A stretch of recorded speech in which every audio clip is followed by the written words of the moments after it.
Good morning, everybody. Welcome back. Days like today, I should say, are the reasons why I like social media and are the reasons why I like doing this podcast. I get to sit down with somebody I never would have been connected with. I was connected to this person via a friend locally over Instagram, switched it to IRL in real life, emailing back and forth.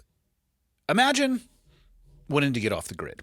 Imagine I say that not pejoratively, but you just want to be able to have a piece of land, build your dream property, doing it all with your bare hands, which you can teach yourself and the tools and equipment that you have available, and maybe build it into something where you can teach others.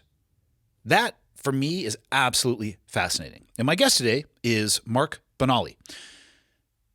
He has been able to do that. He has an Instagram page that you have to check out. It is Modern Rural Civilian.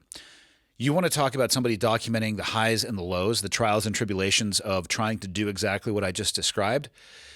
It's a great follow. It's fascinating to see, I want to say low tech, but I don't want that to come off incorrectly.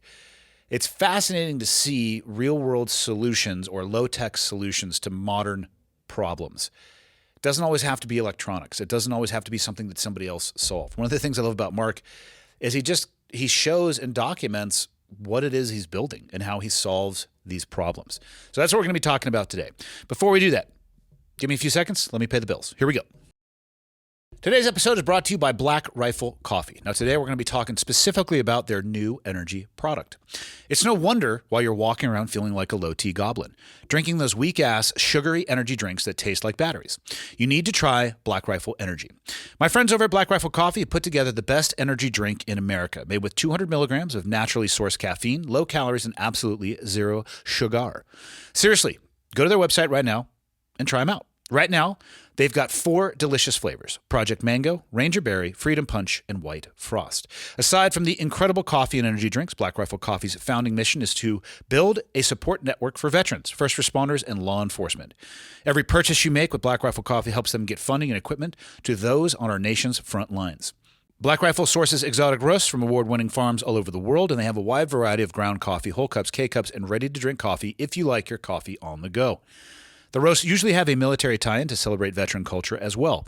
So if you are a history nerd, you'll dig the bag art as well. They also have unique mugs, graphic tees, workout gear, outdoor apparel, and much more, all made with designs you aren't going to find anywhere else. Their design team has been going crazy lately, so check out all the new shirts and stuff they just dropped. I love their gear. I wear it all the time. The shirts, the workout shorts, the hats. It's all next level. Try it now at blackriflecoffee.com, or you can visit any of the retail outposts or visit your local grocery and convenience store nationwide. Let's get into the show. Okay, got the red smoke. Gun run, north or south, west of the smoke, west of the smoke. Okay, copy, west of the smoke. I'm looking at danger close now. Come on with it, baby, give it to me, I need it. You're cleared hot. Copy, cleared hot. I want to talk about, what do you call it? Your homestead? What do you call your project? Yeah. I call it our homestead. Yeah. Okay. Yep. I want to talk about that because I am fascinated by the genre is the term I'm going to use. Sure. Like I was telling you on the walk over here. Yep. Michael, was it yesterday that you were showing me that other Instagram page? Yeah, Nate. So we were talking, I was telling him that you were going to come on and Yeah. a brief overview of what we were going to talk about. And he says, "Oh, is his name Nate?" I'm like, it's Mark. Yeah, right. And so he pulls up this other page. And like I was Yeah. telling you, what does that guy have on his page, Michael? 750,000? Yeah, something crazy. Yeah. Yeah. Is it Nate Petrosky? Yes. Yeah. Yeah. Of course you know him. Yeah, I'm familiar. Yeah. Okay. Yeah, he had a really early sort of just blossoming on TikTok, and so I started seeing his content on TikTok early on. But he's of course made the leap to all platforms at this point. The following, Yeah. and maybe I shouldn't be shocked by it, Right. but I was shocked by the size of it. And then I'm thinking about it. I like the content that you put out. It's fascinating to me. Sure. It's stuff that I think if I was laying in bed at night, not able to sleep, I would say I could totally do that and I want to do that. And then I'd be mortified of actually starting. I just think it shows how much interest there is Sure. in the path that you chose to go down. But before we get into the homestead, you gotta tell me about how you made that choice. Like, Sure. start wherever you want to, the origin Sure. story, and let's bring it up to the point where you said, you know what? No, Idaho, and I'm doing this Yeah. on my own. So early on, my fiance and I, Heather, we've been together for the last decade, and we've always had a dream of just really living without neighbors. Living out in the country. We've always had a place in town, small town of about 36,000 people. Previously, yes. Where was it? East Coast, West Coast? No, only about a half an hour from the homestead property. Okay. That's not too bad of a commute. No, 45 minutes from the homestead property. And at that time, we really just didn't have an exit strategy, and we hadn't experienced these bumps in the road in life that wound up pushing us over the edge of wanting to venture out. And the biggest thing was, I mean, I got to say that one of the larger pushes was the whole COVID experience. We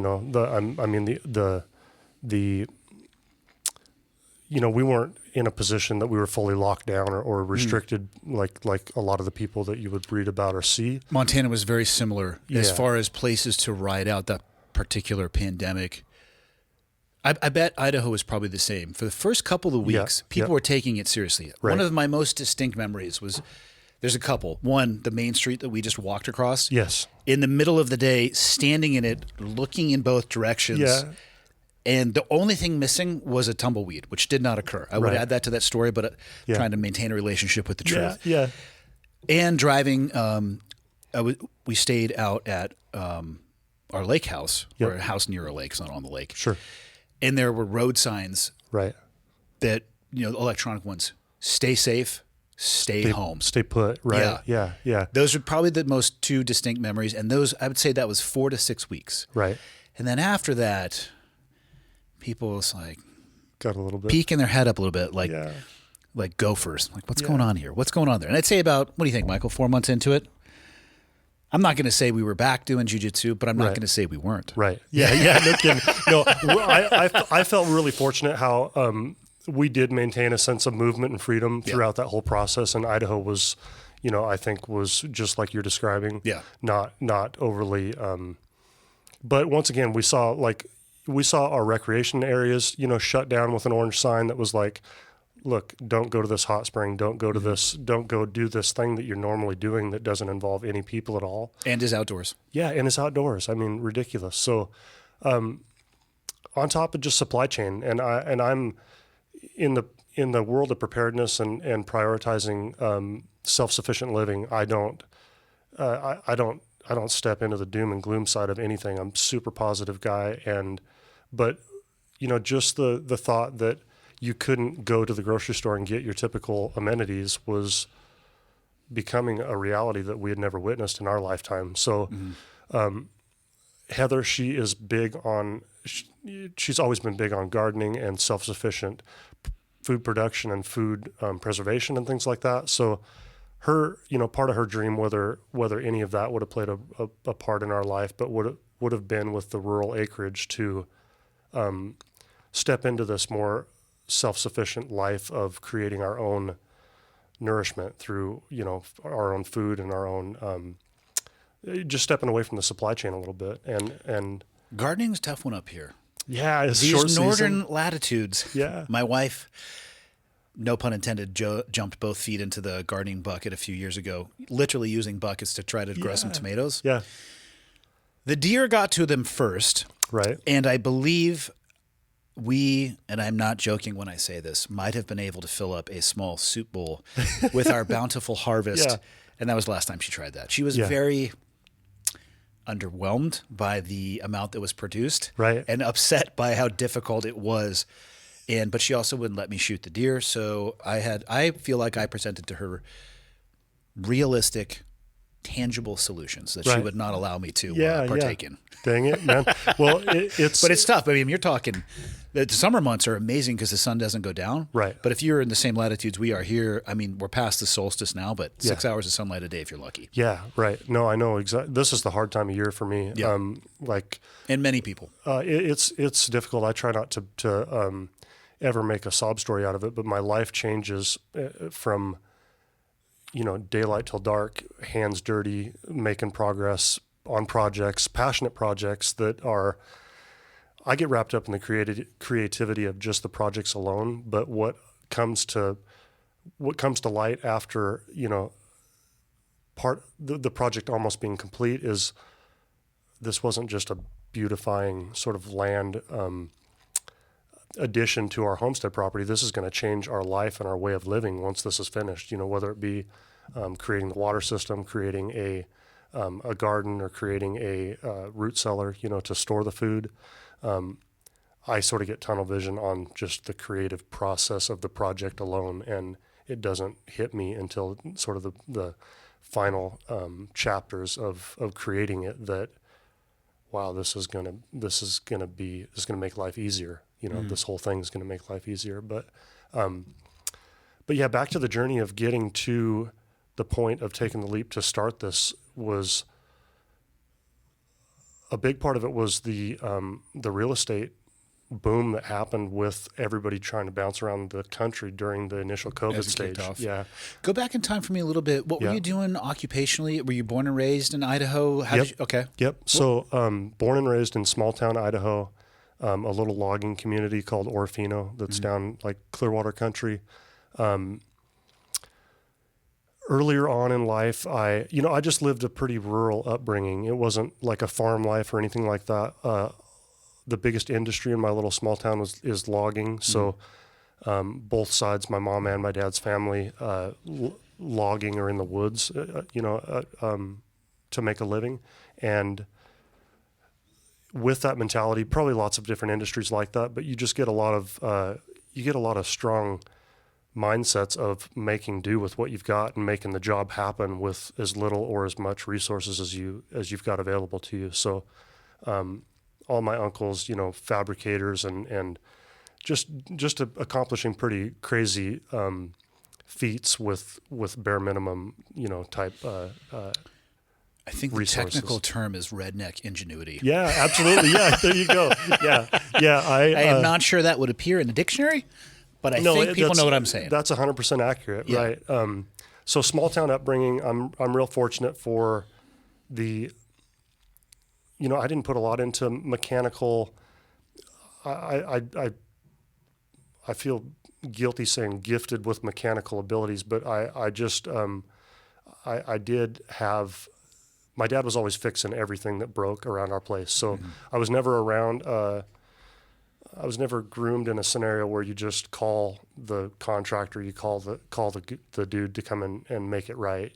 My dad is very talented, and he taught me. I paid attention just a fraction of what I should have been paying attention. But did he go to school for that, or did he OJT it as well? Yep, he OG. He was just back in he graduated in the mid 70s from high school, and at that time the timber industry was on fire, and he metaphorically. Metaphorically, yeah. Timber industry was on fire in comparison to the expenditure of going to school, and it just wasn't as hot of a topic back then. Parents weren't really, at least in rural small town America, weren't pressuring their children to think that this is the way, go get a degree. And so for a long time, for the first 10 or 15 years, probably to the late 80s, the logging industry was a way that a lot of tough guys could make a living, make a good providing living for their family without having much education beyond just the hard work ethic. How's the industry doing now? It's poor. I mean, I don't want to speak out of turn and think that I know the ins and outs of it, but every logging company that was family-owned logging company, from my neck of the woods in Idaho, there's maybe 3 out of 20 left. Well, so what happened there? It's not like demand for wood products has decreased. I mean, even in Kalispell, to go to your point about the real estate boom. Yes. Holy cow. It's wild. It was wild. And the only thing that made it, that allowed me to understand it a little bit more is my time in California. Sure. Because it was very California-esque when you talk about a meteoric rise in real estate value. Yeah. I think traditionally, if you aggregate it out over enough time, I think 1.5 to 3% is your average increase in home value per year. Right. And I think that might be averaged out over the U.S. pretty close. It's at the very least, it's single digits. Yeah, quite low. There were instances. This is how my financial luck is. Yeah. This is the story of my life. First house that I ever bought was in Virginia Beach. Okay. Yeah. It might have been a little over $100,000. Yeah. I mean, yeah. And I find that looking back at that now, I wish I could find a house that was $100,000. I'm sure I could, but it'd be 19,742 miles away from civilization. Absolutely. So it comes with its own cost. Sure. But I remember looking at that, man, I'm never going to be able to afford that. I borrowed some money from my parents. Sold a house in Virginia Beach as that market was starting to ascend. And it was getting to a place where it was a little bit ridiculous. It was lagging the California market. And we're talking, you'd put your house in the market and you'd have 6 realtors and cars lined up to bring in people to make you offers that were equal to, if not above, asking price. Yes. So we made a killing on that house in Virginia Beach. Right. Put it into a house in San Diego. And I think we closed the day before the trapdoor opened on that market. Yeah, good. So I went from having some great equity to negative equity. And if people are curious about experiences in both, try to go for the positive equity, because negative equity sucks. And I looked at that. I think when we sold that house, I think I might have wrote a check for $10,000 or something like that. Just we to held move it on. We held it for years. Yeah. But at the same time, I experienced buying a house on a short sale. Right. Which I had heard nightmares of, had a phenomenal experience, closed in 30 days. But after that, the real estate market started recovering. And then it became 3% growth in 1 year, 10% growth in the next year, 17% growth in the next year. And then prices, if we hadn't bought our house at the very bottom of the real estate market in San Diego on a short sale for less than they were offering, which I didn't think when we made the offer. I remember having the conversation with my wife at the time saying, screw it. They're not going to approve our offer anyway. So let's send this number across. Yeah, right. They took it and the bank said, sure. Wow. So I saw this catastrophic rise that started. I still don't understand how people can afford to live in San Diego, because I know what they make. And it's not incredibly higher than, it's higher than a lot of places, but not incredibly higher than others. No. We sold that house and were able to lateral that up here because the housing boom hadn't hit. Sure. And then COVID showed up. And I remember thinking, I've seen this movie. Yes. And it was insane. And very rapidly, you started hearing the same things that I had heard other places. Locals can't afford to live. The living wage is not allowing them to buy a home where they're living. So now it's, can I find 2 or 3 people to live together in a rental property? That's literally the best I can do in the town that I live in. Which drives, rightfully or wrongfully, there's a conversation about that, disdain from those people about those who are bringing money from elsewhere in. Oh, right. And it's not an issue for all people, but it's a real thing for sure. There's some frustration there. Absolutely. No. But yeah, it's I've seen it firsthand, and that's the only thing that allowed me to understand what was going on was that forced scarcity and people fleeing what I'm speaking for them, but it seems like what they saw was draconian control measures that they wanted no part of in the states they were living in. And for the people selling the houses, that was awesome. Yeah. For the locals trying to buy the houses, not so awesome. No, not at all. That's so we were on the giving end of that. Our home in our neighboring largest town from where we bought the homestead acreage and property. We sold in July of 2021, and I'll back up a little bit. It wasn't my idea. Heather, my fiance, I was headstrong. In 2017, I had quit the closest thing to a career life that I had built up to that age and part of my life. I worked for Night Force Optics in the small little town that I was born and raised in, just because it was honestly, just because it was the best gig in town. I needed a good job, and I'd moved back to Idaho from being young and dumb, and started entry level with Night Force Optics, got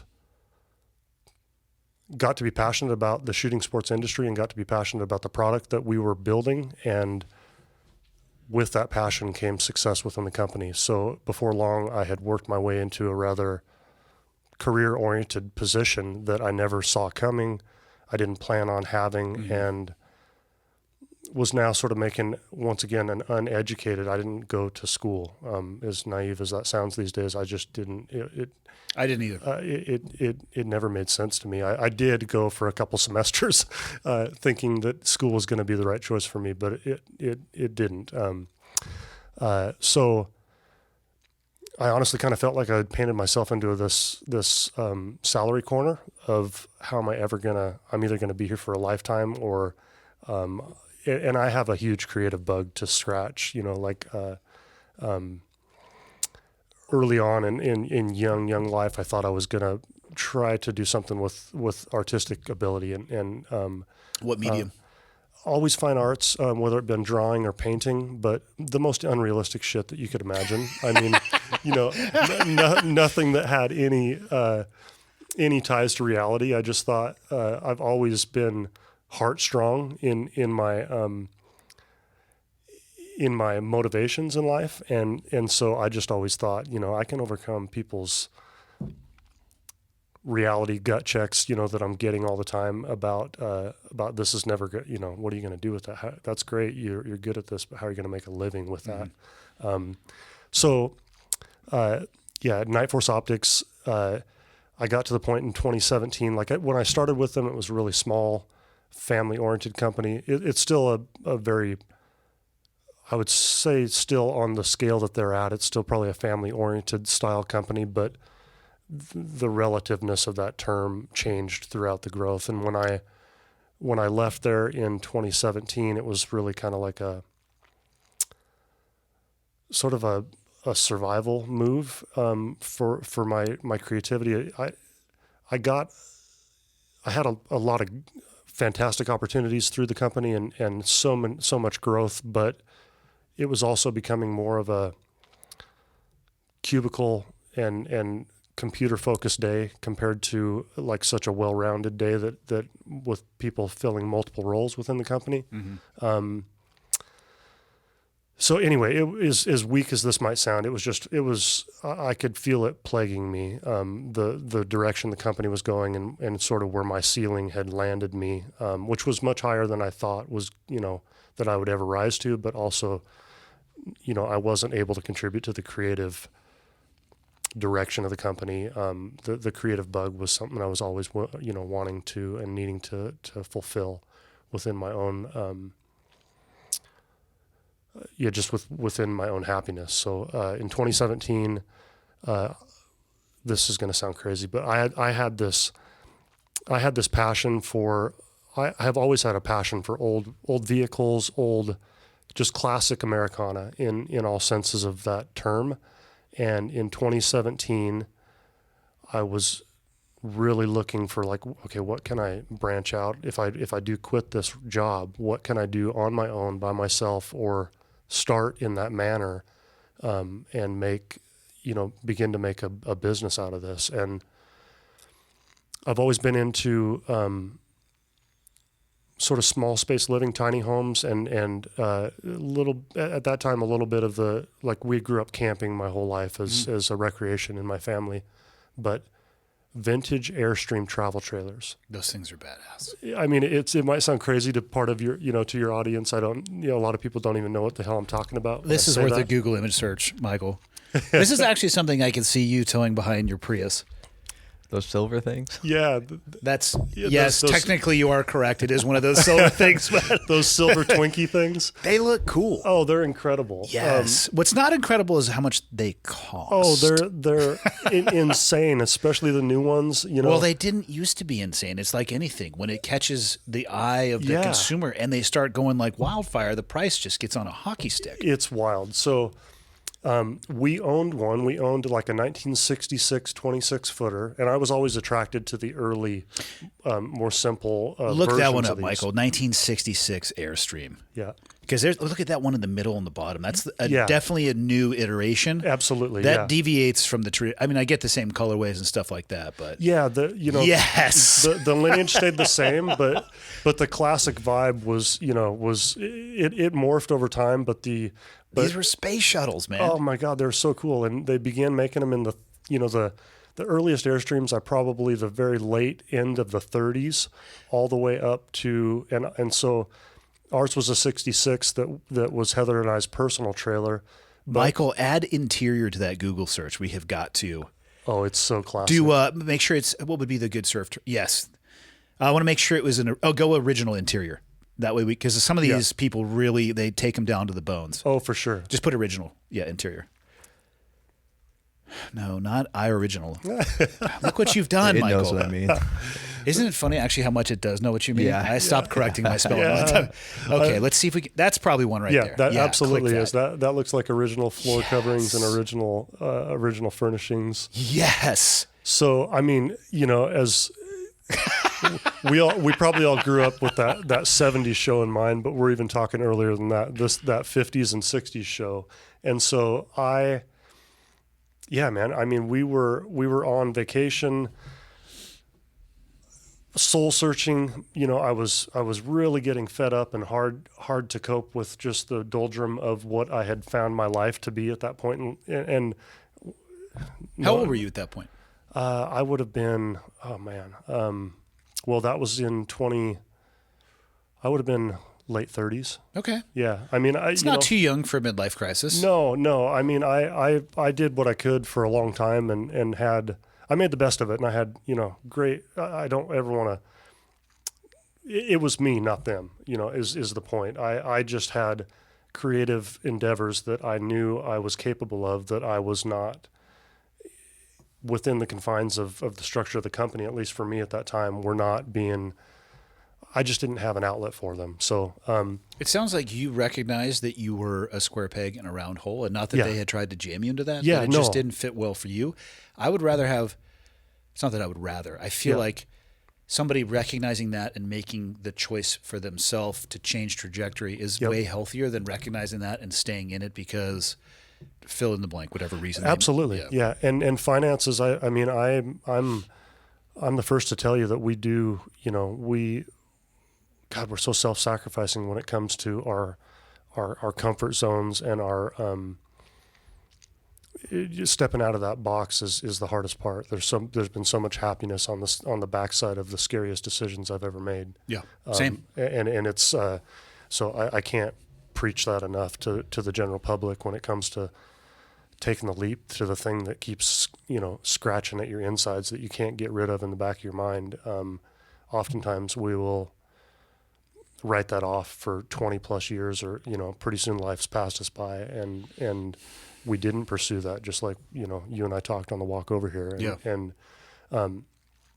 regrets are more powerful than bad decisions through the growth that you can experience through taking those leaps. So I was just going to bring that up. I can't think of a worse situation than arriving at the end of your journey, the metaphorical deathbed, right?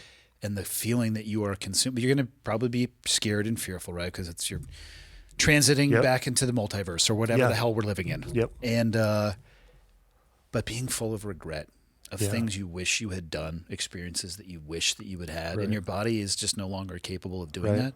I can't fathom how horrendous that would be. In addition to the fact knowing that the end is upon you. Yeah, it's so scary. I mean, we're only here for literally like a flash in the pan. I've always had the ability, at least within myself, to realize, even as things are new and shiny, like I'm going to get tired of this, or I'm going to get like this isn't going to be what it is to me today forever. Go for it. I mean, just pursue it. And I'm still a product of poor decision making and learning. Aren't we all? learning through the hardships of it all. I mean, I can't stress that enough. I don't want to portray that I've got anything figured out here, but all I did know is that I did not have it in me to let my life slip away between the cracks and go on not chasing my dreams to the point where I knew I either failed or flew. The longer you waited in that decision, the worse it would have been too. Yeah, absolutely. So decided there in the latter years of a decade-long career with Night Force Optics that it just wasn't gonna, that I was either gonna be a lifer or else I was gonna make some drastic life changes.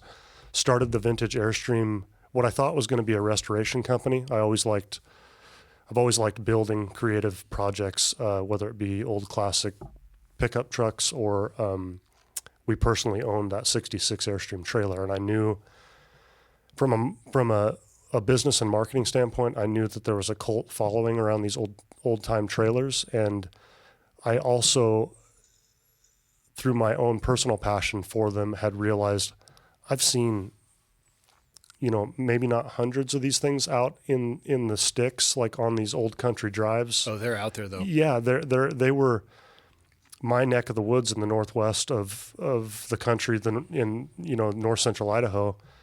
I kind of attribute it to it's just a little bit behind time. So the people that there was not this knowledge that these things are valuable and these things could there's people looking for them. So I started a company called Hell's Canyon Vintage Airstream, and I thought I was just going to be turning wrenches and creating Airstreams, and I was cool with that, right? Like, it wasn't going to be an office. It was no longer going to be a cubicle or a computer. I don't want to take away the fact that I got to shoot a lot and get paid for it. I got to be, I got to travel all over the globe, representing the company and doing all sorts of cool things. But the core responsibilities of the job were getting funneled more and more into a computer, telephone, and a cubicle space. So the Airstream thing, though, it went from me having an idea what this business was going to turn out to be to me. I wound up just having a knack for finding them out in, like I said, out in the country on these back roads drives. And is that how you would find them as well? Yeah, you absolutely. Just go kicking curbs and absolutely, find them? Yeah. It was. I give people the visual of like American Pickers. I mean, What was your pitch to the person when you found him? Well, because obviously finding him is the first part. Yeah, leaving with it attached to your truck is the second part. Absolutely. So the pitch was always, and at the time, it really wasn't a pitch. I just was bonkers passionate about these things, and the history and the separation of what this is versus a 1967 versus a 1962. I was always, whether I felt like they were going to want to part ways with it or not, I was telling them stories about how this was towed behind an old international pickup across, Africa, not that particular trailer, but this model. Trailer similar to that, yeah. So it was always kind of a correlation between the history and nostalgia of what it is that this thing is, and that I'm just trying to make a small American dream come true in order to pursue creativity and pursue my version of the American dream at that time. So thought it was going to be a restoration company. What it turned out to be was a rescue and rehoming company, where I literally just pulled it out of the field, on flat tires. Didn't restore the trailer, but I would get it up and running enough for safe travel. And just through connections and being passionate about these things, I found other restoration shops down in Southern California that had long lists of clients, projects on the books, and no trailers to build these projects out of. So I began to just supply basically the raw materials of a project trailer to already established restoration shops. And for me, that was already the funnest part, because it was like, it was just an adventure out through the country all the time, whatever that looked like. Complete freedom and complete self-guided destiny in that sense, and I had a knack for not. There was plenty of money to be made in the final sale of what it was to the established shops in California. So it wasn't. I didn't need to get them for pennies, on the dollar from the. So a lot of these people were like, "That thing is a piece of junk out in my field. What are you talking about?" I'm like, $3,000-4,000. I mean, what, maybe the same price that somebody would pay for a good used older travel trailer that they could jump right in and use. And these things are hammered. Oh, they're hammered. Actually, they're probably not hammered. They're just abandoned. Just abandoned, neglected. A lot of them turn into storage units for people's junk that, What was the coolest or most unique one that you found? Well, I wound up shopping all, the entire Western United States began to become my Playground. Yeah, absolutely. And that's the thing. So prior to the Airstreams, I had really gotten into vintage Ford trucks. So I had built a 1964 Ford F-100 short box little pickup that I had built it as like a shop truck, like a little marketing vehicle. I don't know that people would know, but just like an original paint, beat up, scars, lots of, patina is what it would be called. What was Michael, today's a picture day, Michael. You're going to be so busy over there. What is it? An F-100, 64 F-100, short wheelbase would be a good. Whoa. What was that map you were on, Michael? Were you locating them already? No, it's just the computer being weird Okay. again. Yeah. What was it, 64? Yeah, 64 Ford F-100, SWB. That'll just give you the short wheelbase version of it. So yeah, this green truck with sort of the company logo on the side door, that is, off the cuff, as close to what I was able to just cruise the country in, knocking on doors. It was quite obvious I was passionate. I had my Airstream business on the door. It was no mistake that when I was able to talk to these strangers that this was goofily enough my thing at that time in life. So how's the airbag package in that thing? Pretty robust? Fully custom, original. So that was part of it though, was that I gotten into building these old trucks with the old shell over the top of a modern drivetrain underneath. So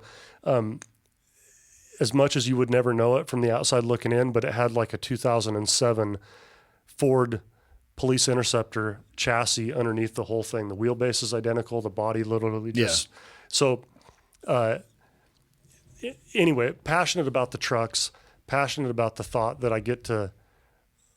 Like, I'm living a very creative life at this point versus the computer doldrum that I was up against. So got to travel the country, had a knack for finding the trailers out in the wild and scooping them up, for an affordable price that everybody was happy with the price. And then I would always include my travel and delivery fees into the final sale to these shops down south, wherever they happen to go, but most often Southern California. So I went from this team-oriented, boxed-in, computer-type life to the Western United States is my playground, and I get to orchestrate these road trips. I mean, complete freedom road trips. I would tell the most obligation I had was I'll be there sometime next week. Sometime Wednesday to drop the trailer off. Was making a good enough living. I hate to say it, I was using more of the profits from the sales of the trailers as a way to see all of these back road corners of the United States that I always wanted to travel and see. And so I didn't, once again, poor financial planning, but I didn't sell these with the get rich program. I mean, I was really trying to experience this creative version of my life. And I got to, I would take 2 or 3 week, I never traveled back home the same direction, and I would always take at least a couple of weeks going and visiting a new area of the country as I made my way back to Idaho to sort of start rinse and repeat this whole cycle. What was the coolest one you found? I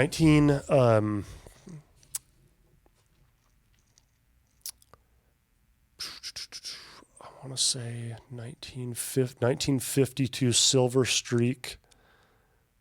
Maybe we can type this one in. 1950. It was early 50s. Let's just call it a 52. And this one was made by a sort of a sister, not an affiliated company, but there was a handful of companies making Airstream-esque trailers Yeah. back in that day.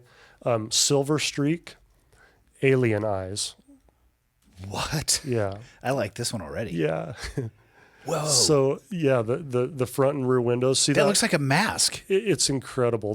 The go the far left edge of the screen in that same second row down. That was what it looked like when I was finished with it. I did take the time to have it professionally polished, but that is the model. I mean, that one still stands out. And when I found it down in wine country of California. At this point, my shopping grounds had expanded, to a lot larger area, and the novelty of some of these more unique trailers was definitely a calling for me. So if I could figure out the math, like, okay, I can travel down, I can pick this up, and I can still see money at the end of the road once I make improvements to it. But I bought it down in, wine country of Central California. How'd you find it? Internet, Craigslist at that time was a huge thing. I've met some weird people on Craigslist. Yeah. I just started listening to Theo Vaughn interviewing the creator of Craigslist, and I'm already scratching my head. There's been times in my life, where you got to sell some stuff to pay the bills. Yeah. And random people on the internet having your address can net you some odd experiences. Oh my God. I'm so, I discredit that nowadays. I have so many folks, wanting to come and see What you're building. bits and parts of the homestead firsthand. And I'm like, boy, I don't know how to handle that. First of all, we're not set up at all for it. Our facilities, my ability to be a good host, what I would consider to be a good host, is lacking. But just back to this story real quick, used this business as a fantastic excuse to rediscover myself and my creative. So when I bought this trailer originally, Central California coast, I towed that trailer up Highway 1, Mm-hmm. coastal highway. I've driven it many times. I'm from Santa Cruz, so I'm very familiar. Yeah, so you're familiar. Yeah. So, iconic American West Highway. Beautiful coastal road too. Unbelievable. I mean, Not the most direct, but beautiful. yeah, never, and that was the beauty of all of this. I was never in a hurry. Eventually, I wound up building a micro camper in the back of that 64 Ford, where I realized I was spending a lot of my profits just in the lodging that it took to travel all over the country. So, just as iconic as I could create my life at that time, I was able to, to make money towing this very rare 50s trailer up Highway 1 from California all the way up to Washington, where I would just cut over, back to the homestead. Not I say the homestead, but at that time, just our normal residential home. I just built a new shop that I thought was going to be put to good use doing the restorations of these things, and it really just worked me out of that mindset into, you have a knack for finding these, you enjoy the communication between these people, you've made the contacts that are hungry for the trailers, and so that was my rebellious period away from corporate America. I mean, Night Force was amazing. I learned so many. So that's what introduced me into the passionate world of training and anything to do with, I just grew up a hunter, so we would hunt for deer and elk in Idaho, and It's a good place to do it. Oh, it's beautiful. I mean, unbelievable. I've got fantastic memories of my dad and my uncle out at hunting camp on a yearly, annual basis. But as far as firearms went, we were no different than the average Montanan, probably like a paper plate at 100 yards to make sure that your 3-9 scope is on target. And I like it. Yeah, It's been known to work. It was cool, but to find meaning within that Night Force role, I began to really, I got hyper addicted and obsessed with long range precision shooting and some PRS stuff. Yeah, and it wasn't ever structured. I didn't shoot competitively. It was just always, I had the public land, here within my close radius to home in Idaho. So, but once again, so Night Force was incredible. I got really hooked on the bits and pieces of the tactical community and exposed to things that I just never dreamt of, within that company. Also got burnt out on it, went completely left field into the self-employed vintage trailer restoration and rehoming, basically rescuing business. And I was kind of, I had the blinders on and was kind of tunnel vision on how do I take this to the next level.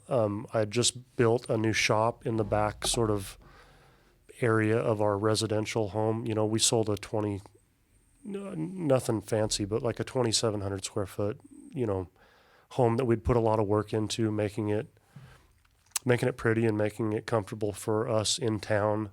And then COVID hit, and my then girlfriend Heather, she said, we can sell all this and buy land. Like, it was not like I said, I had the blinders on with finally being self-employed and making something of it. Of course you would hear whisperings of the real estate market at that time, but she was the driving force to think, no, it's like, it's a real thing. We could make a lot of money off of what we've built here and reinvest in being out in the country, which folks our age at that time, I think were kind of, unless you really had something creative in the works or business entrepreneurial in the works, a lot of people are just sort of accepting and getting locked into like, this is not a bad life. It's not maybe my dream life, but we may not ever own that acreage kind of a scenario. And so I think there was probably about a 6 to 8 month gestation period between, her mentioning it to like right now it's a good time. Yeah. And it was never going to be an easy time. We set out to reduce our belongings, down to basically nothing. We started traveling in a radius around our current living, where Heather is a labor and delivery nurse and have worked for the same regional hospital as a labor and delivery nurse for, at that time, going on 20 years. So she didn't want to, this life change wasn't really trying to move to a different region of the United States. We really just wanted to find land within an out-of-town radius of where we were already at. And was the plan always with the idea of land to do it yourself? Because a lot of people would buy land and then their next step would be to find an architect. Right. And then a GC. Yeah. So, there is a massive gap between those two categories. Yes. Land, yes. I'm going to do this on my own, hold my beer. Yeah. Land, I'm going to go find an architect who knows a Rolodex of GCs and they'll do it. Right. So I have a hard time recollecting enough to tell you that we didn't know what the acreage that we were going to find is. And we were, of course, the massive sale of the home was also soaked up in paying the home off, paying all the debts off. So even though we sold for this crazy dollar amount, and I say crazy from a small town Idaho kid's perspective, I mean, not like we could just go buy anything we wanted, but You didn't get here in your private jet. Oh God, no. No. But yeah, Heather's idea of this and her was very, she was always aiming towards a more self-sufficient existence and always aiming towards a more clean living life, trying to step out of the typical, just the typical supply chains and the typical surprises that we're always like, a friend of mine, we're talking this morning. It's like, even a lot of the health food store nutrients and things we're learning later on were sort of just glorified versions of the grocery store items, No doubt healthier, probably, but just because it's farther out on the branch from the same tree, right? tougher to make an argument that it's something completely different. Yeah, yeah, and a lot of folks were pulling the wool. You know, it had the right label and it had the right vibe check, but it really was found out later was not so true blue. So I got to give credit to Heather for so much of the initial jump into becoming not becoming more self-sufficient, because that's like such a broad category. I just look at self-sufficient living as being, in my own world, unwilling to hire anybody for help. And I'd say unwilling, mostly just philosophically unwilling. I'm trying to figure out, I'm trying to problem solve, and I'm trying to make the money go as far as it can by not, with the real estate boom came the contracting boom, and the price of having the simplest of jobs done became maybe 5 to 10 times what you could actually do it for yourself with materials, and if you've got the time and the know-how. I know exactly what you're talking about. The coffee shop that we met at, we built during COVID. Oh, sure. And my father was a masonry contractor when I grew up, so I'm not unfamiliar with being on job sites. However, I'm not an expert at it by any stretch. Right. And he moved our family back to Santa Cruz after the earthquake in '89, the Loma Prieta earthquake, which, this should not be a spoiler alert for anybody. When the tectonic plates shift, masonry, brick and block, that doesn't always stack up well. So it comes crumbling down. Yeah. I watched in real time, supply versus demand in real time. What he was able to charge for a fireplace and call it the early 90s. Yep. In comparison to what you could get for a fireplace now. And what were you going to say? No. Like, okay, you're not going to fix your fireplace. So fast forward to 2020, and we would get a lumber quote, and it would be good for 24 hours. Wow. And it might go up 30% the next day, or it might go down 40% the next day. And hey, we need a panel to tie in all of our electricity at this site to go from city power to be able to flip switches on in the building. Well, there's only one company that's still open, and you're in the queue, and it'll be here in 8 months. Right. Okay. So, but it brings me back. I had asked you, and I'm still curious, what do you think flipped the timber industry on its head? I asked you earlier, and I think I hijacked your answer. I don't know if it was...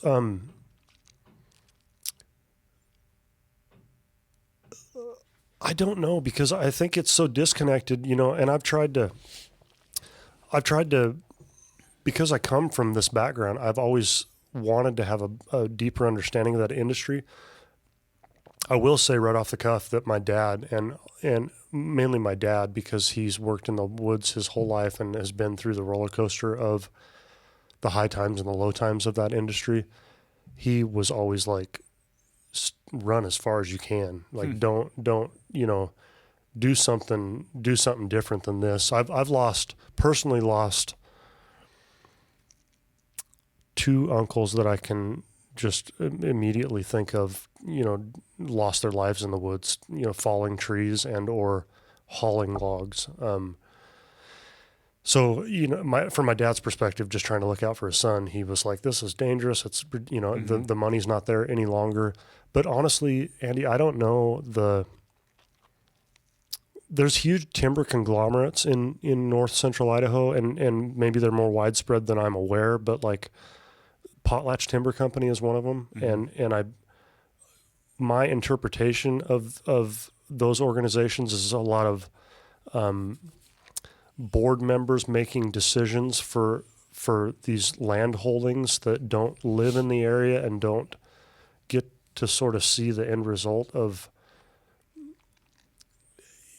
There's playground areas of the woods just up the road from my place where I grew up, in Idaho, that are just.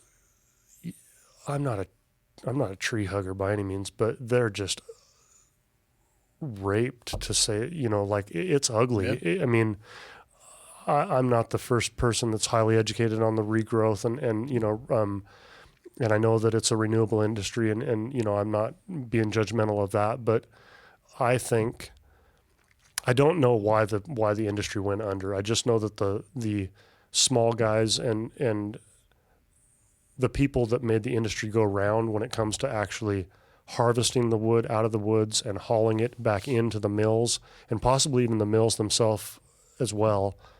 But their life doesn't change as we see these lumber prices go skyrocket. When you had to go get framing quotes to frame up, the Black Rifle location. It's wild because you talk to local industry loggers and their wage is not fluctuating with these. It's not going up 30% one day and 40% the next. No. So, I mean, I don't want to overstep my bounds and claim that I know why the industry overall has kind of just fizzled. But one thing I can tell you is that the nuts and bolts, the dudes, the hardworking people that are making the industry go round in the small town or the small boots on the ground sense are not. They're not being. I believe it just became outpriced to continue production of wood harvest and selling the wood. I mean, the equipment alone, that they're investing in to have a now modern logging company. You do $1 million for. I'd say that's probably entry level. Yeah, probably millions. Yeah, for these things that somebody used to be standing at the base of a tree with a saw being a sawyer and sawing the tree down himself. But now it's like something that looks like came off Transformers and grabs the tree and saws it and I do like watching those YouTube Oh, videos. I love it, man. Yeah, I'm not judging at all. It's much safer. I think the deaths, the injuries are a lot less, and I'm not being judgmental of that, but the barrier to entry The family organizations aren't going to be able to match a conglomerate in their ability Yes. to source those type of equipment. Yep. And then the next thing you know, their production goes through the roof. How can you be competitive in that market? So I think they just got. I think the ability to afford to play in the game just became the math wound up not being there. I grew up with one of my best friends in elementary all the way through high school. His stepdad owned one of the more successful logging operations in our small town, and they were kind of the comfortable family when it come to just spoiling their children a little bit more than what we were used to, but I watched the whole cycle run its course, and before too long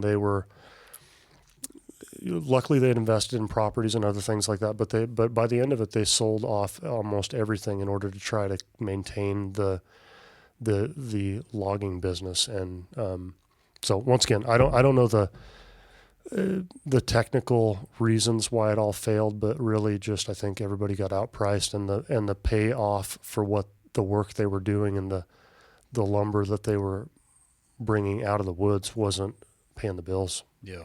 All right. So you find your property. Yep. Did you have any idea of the size, scope, or scale of what you wanted to build? No, we really were trying to operate within the confines of, first and foremost, we wanted to find a property that was within commuting range to, like I said, Heather's sort of bona fide career at that point. Outside of finding something that was close enough that, and a lot of people ask me questions about how do you find land like this? How do you find land with water? What the biggest separating factor and common denominator that is the reality of our scenario is that we weren't shopping to relocate across the country. We weren't looking at an internet ad of what this property may or may not be. Yeah. We were able to go, take an afternoon road tripping around our region and hiking these places that were for sale. So it's always hard. It's more difficult for me to advise a lot of the people that I would love to help narrow their search and quicken their dream along for finding these incredible properties. But our scenario was we were just looking for something within maybe on the outer edges, maybe a 2-hour radius from where we were already living.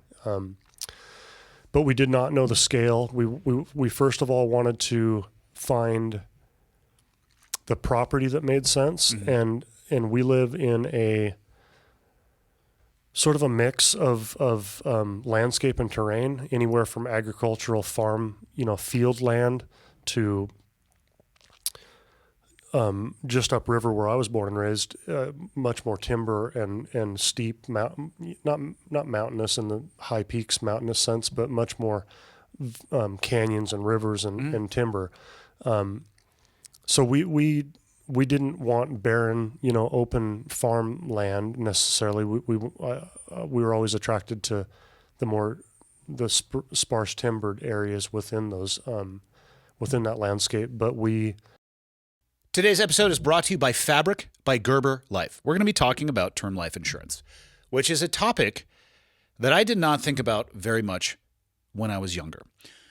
Even when I first started having kids, even when I was in the military, there was an insurance provider called the SGLI, and it was easy to opt in, but so many people got additional insurance on top of that. I was not one of them. I just didn't truly consider the risk, I guess, of that particular job. And actually, even after I got out, I'm not going to sit here and say that skydiving and wingsuit base jumping is actually safe. It can be done as safely as possible. My point in all of that is that nobody knows how much time we have left. And regardless of what I want to do with my remaining lap around the track, I may not be given that opportunity. That doesn't mean that I should only think about the things that I want to do. The way that I'm viewing this now is I think about not only the things that I want to do, but let's start thinking about some variables here. What if I'm not here to do those things and I have a wife and 3 children left behind? What can I do to help them? What can I do to set them up? I won't be able to really give them guidance anymore, but is there something that I can leave behind that would assist them in their life and the things that they would want to do? And that's where Fabric by Gerber Life comes in. You may be asking yourself, what is Fabric by Gerber Life? It is term life insurance you can get done right from your couch, all online and on your schedule. You could be covered in under 10 minutes with no health exam required. If you have kids, and especially if you're young and healthy, the time to lock in a low rate is actually right now. It's not when the health issues could potentially be occurring later on in your life. Fabric has flexible, high-quality policies that fit your family and your budget, like $1 million in coverage for less than $1 a day. There's no risk. There's a 30-day money-back guarantee, and you can cancel at any time. They have over 1,900 5-star reviews on Trustpilot with a rating of excellent. And Fabric was designed for busy parents like you. And it's more than just life insurance. It's free digital wills, access to investment accounts to invest in your kids' future, and more. And you can manage it all right from your phone. So here is the offer to the listeners if this sounds interesting to you. You can join the thousands of parents who trust Fabric to help protect the family. Apply today in just minutes at meetfabric.com/clearedhot. That's meetfabric.com/clearedhot. Mike Echo Echo Tango. Fabric.com/clearedhot. Policies are issued by Western Southern Life Assurance Company. Not available in certain states. Prices subject to underwriting and health questions. Let's get back to the episode. granted, we didn't have this nest egg of our home sale before, so we're just fictitiously being dreamers, thinking we're going to sell this house, so let's go look for property. We didn't have any money to buy the properties we were looking for. You were window shopping. We were we were absolutely window shopping, and we were just trying to use it as a case study for, who knows, maybe something will be available. But but properties and homes were being bought and sold within days of being listed at that time. We're talking midsummer of 2021. Oh yeah. We're 18 months into sort of the splash of COVID even being a thing. And so, yeah, the real estate market was absolutely bonkers. We basically just went and walked this property that we found listed on Facebook Marketplace, as I'm not sure if it was even real estate listed at that point or if it was property listed or owner listed. Went and poked around enough to figure out where it was and find it, and hiked the property. It had an archaically developed water source in the way of a natural spring on the land, and it had one power pole. So there was no outbuildings, there was no structures, there was no anything. We weren't able to shop in the realm of hundreds of acres. We were looking for no neighbors and and a remote feel. And so what we found in this property was like, it's cliche. Everybody says, oh, you walk in that house and you just know that's the one, or you walk on that land and you have this. There was a deep-seated feeling of, wow, this feels way different than all the 20 other properties that we've went and visited. We love this. How many acres? 14 acres. Okay. Yeah. Nothing to,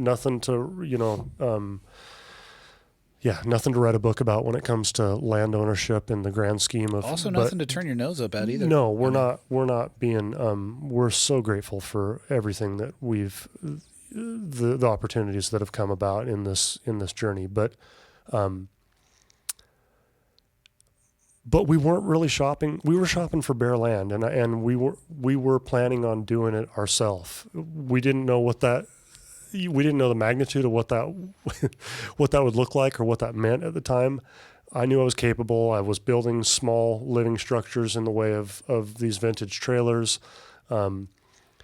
mechanical abilities enough, and I got to give it to the modern information age of the How internet. do you fill in the blank? Yeah, YouTube and Google up to that, even up to this morning in my life, whether good, bad, or indifferent, is if you've got passion to want to learn and the subject matter that you're, not trying to convince yourself to learn about, you can. I just feel like humans can accomplish things easier right now today than ever before in history when it comes to something they really want to set as a goal and have a burning desire to conquer. I agree. What is your pie in the sky desire for development of this 14 acres? What is it you're trying to build? Well, so when we first bought the property, we only set out to have no neighbors and to build out in the country. Mm-hmm. What we thought that looked like to begin with was probably 1,000% traditional building techniques, and I wasn't trying to reinvent the wheel in any of the construction of our systems. But what I found is that with the twinge of COVID being sort of an influence in everybody's daily life there, and supply chains and just the slight taste of instability that we had experienced at that point in our short-lived life, I thought, man, if this is so, we need to build a septic system. We need to build a water system. Like, okay, this is the traditional method of doing that, and these are the most widely known modern ways of doing that. But how can we? So I set out at every one of those crossroads, like, okay, we need to build a water system.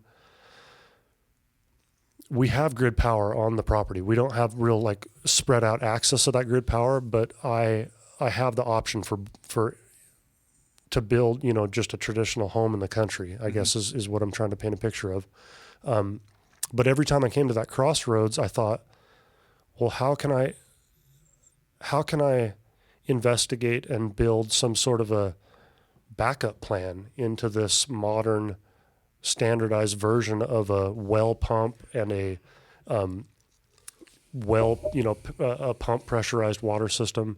So I just found myself at all these crossroads of research thinking, okay, I want these modern comforts and amenities, but I also want to have some sort of a backup plan in an off-grid sense of property development. So you want the comfort of modern living, but the sustainability of having it designed the way you want on the grid that you want it to be. Yeah, and having the insurance policy of if all else fails and shit falls apart, like let's try to think towards the future of how can we maintain minimal comforts within this property by planning for those systems at the very initial stages of property development. So Heather was all about that from the beginning. Oh God, yeah. Okay. I can't. Everybody. A lot of my audience is like, oh, I'd love to meet Heather. I can't believe that you're dragging her through this in a maybe not. I say in an innocent manner, maybe not, everybody likes to troll and poke fun on the interwebs, but she's gung-ho. She is as much of a driving force behind this lifestyle as I could ever be. And so anyway, just research into, okay, this is the traditional modern 2000s way of doing this type of property development. What did it look like 100 years ago? How could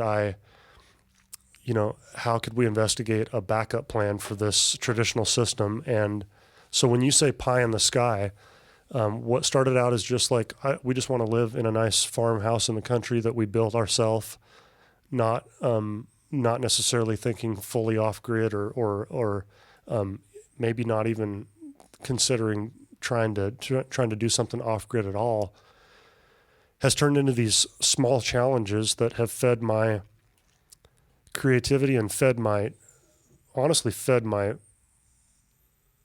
insurance side of me for preparedness, and then just challenges in the sense that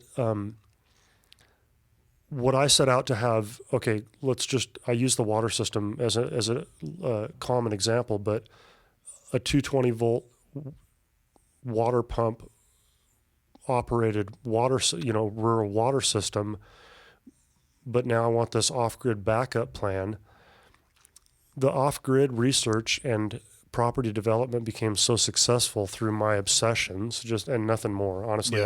Yeah. Just through my small brain becoming intrigued by old world ways, became so successful that the off-grid option became the plan A.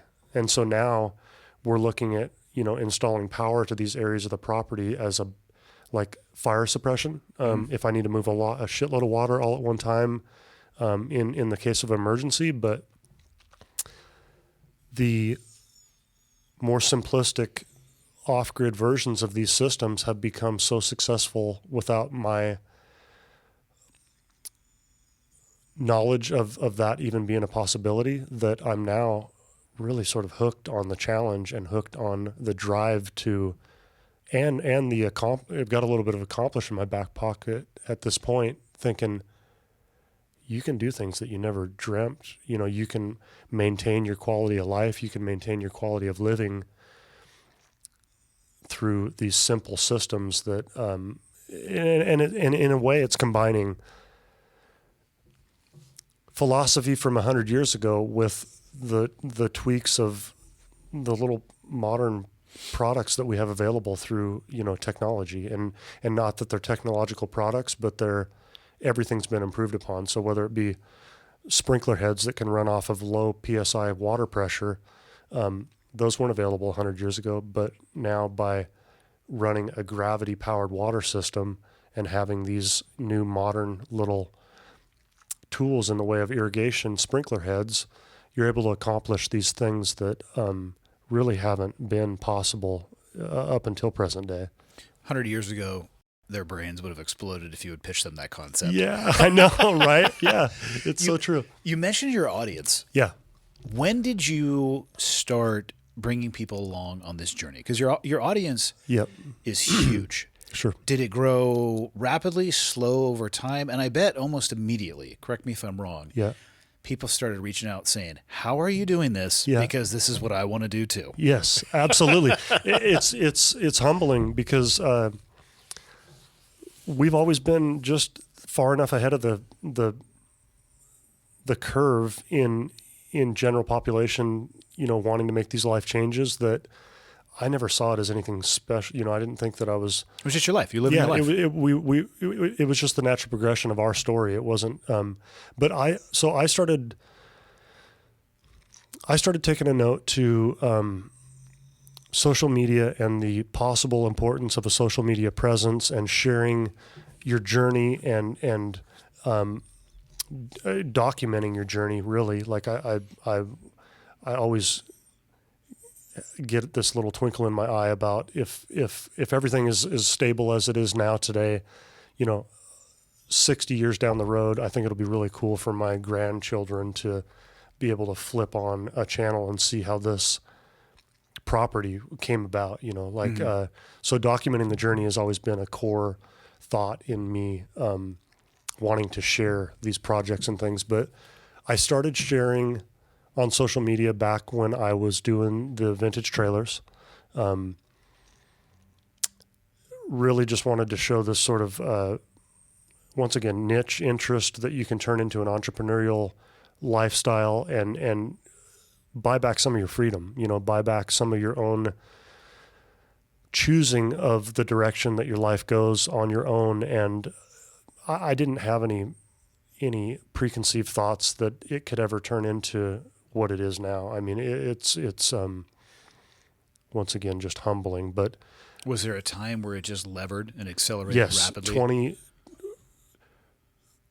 2020, when not basically during COVID. Yeah, when people during are like, COVID, son of a bitch. Yeah, absolutely. I'm sitting in New York City, locked in my concrete jungle, and you're out there digging a trench on your own property. Absolutely. No, that's exactly where it was.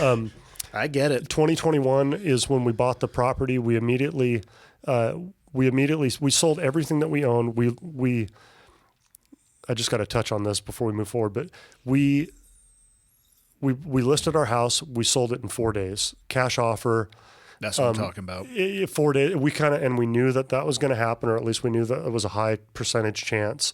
We had a 48-hour window where we had keys to our house that we just sold and title to our new acreage that had jack shit on it and nowhere to put anything. So that alone was just an absolute shit show of trying to figure out, how do you do, we've got some chickens, we got a couple goats even on our little urban farm. Maybe the new buyers wanted those. Yeah, right. No, yeah. Maybe they didn't know that they wanted those, and it would be a journey of discovery they found them. I think had we offered them up, that would have absolutely been accepted. You actually might have been able to charge more, but like, listen, this is the rustic experience. It's a lifestyle. Yeah, this is what you're looking for. Yeah. We're going to throw in, at an additional cost, a few things that's going to help you. 2 goats, 17 chickens. Yeah, ease into what you guys have now signed up for. Yeah. No, it was a major, we've never been afraid of big, scary decisions, and taking that leap, we just boiled it down to the work involved in actually packing, moving, but we didn't have, a great big grand scheme plan. But we had 48 hours. We sold, in the coming months up to the point of selling, we sold pretty much all the garbage. I shouldn't discredit. I think you're headed down the right path, because how empowering does that feel when you start carving away the excess? I think I've told Michael this, but who I haven't told is my wife. Yeah. When she's not at home, I get rid of stuff. Yeah.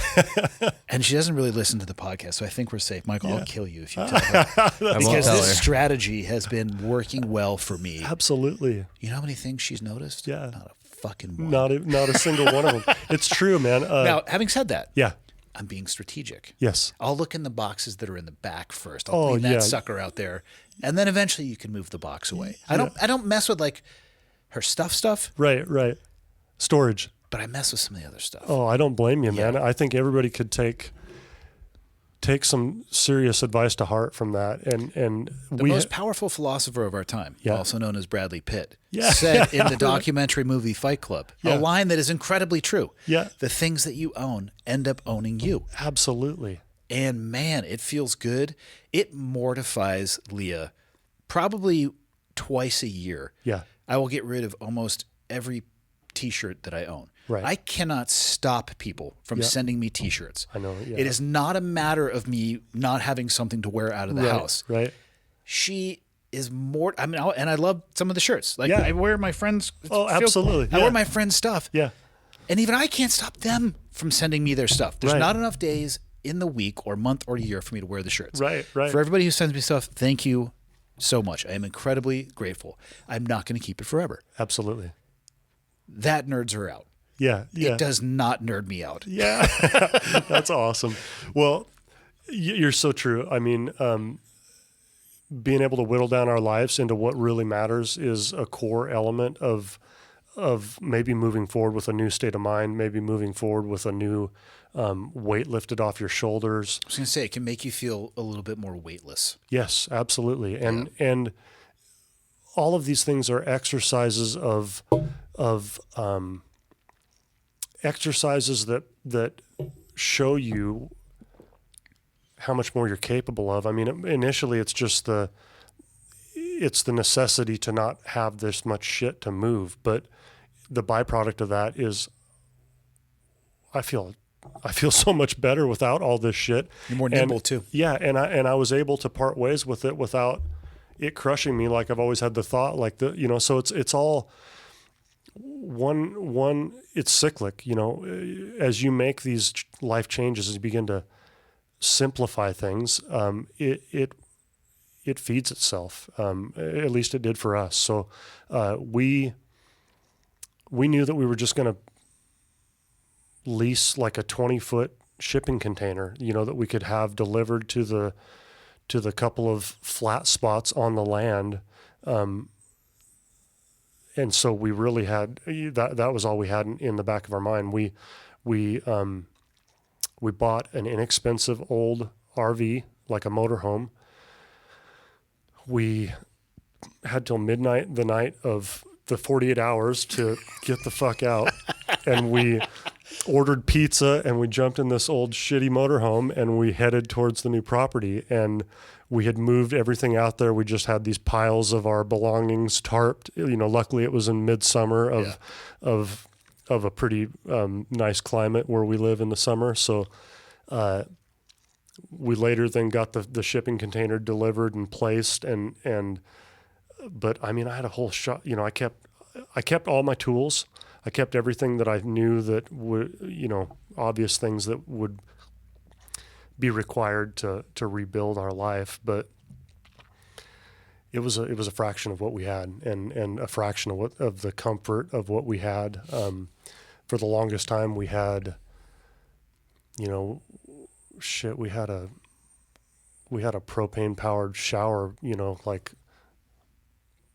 hung up in a tree next to the spring water source, where probably some of the best showers of your life. Absolutely. Like, I mean, just because it's new doesn't mean it's better. Oh no. It's so, when you were describing how your plan B kind of became your plan A, I'm thinking evolution is almost always talked about in terms of a lever forward in either ability or quality or technology. Yep.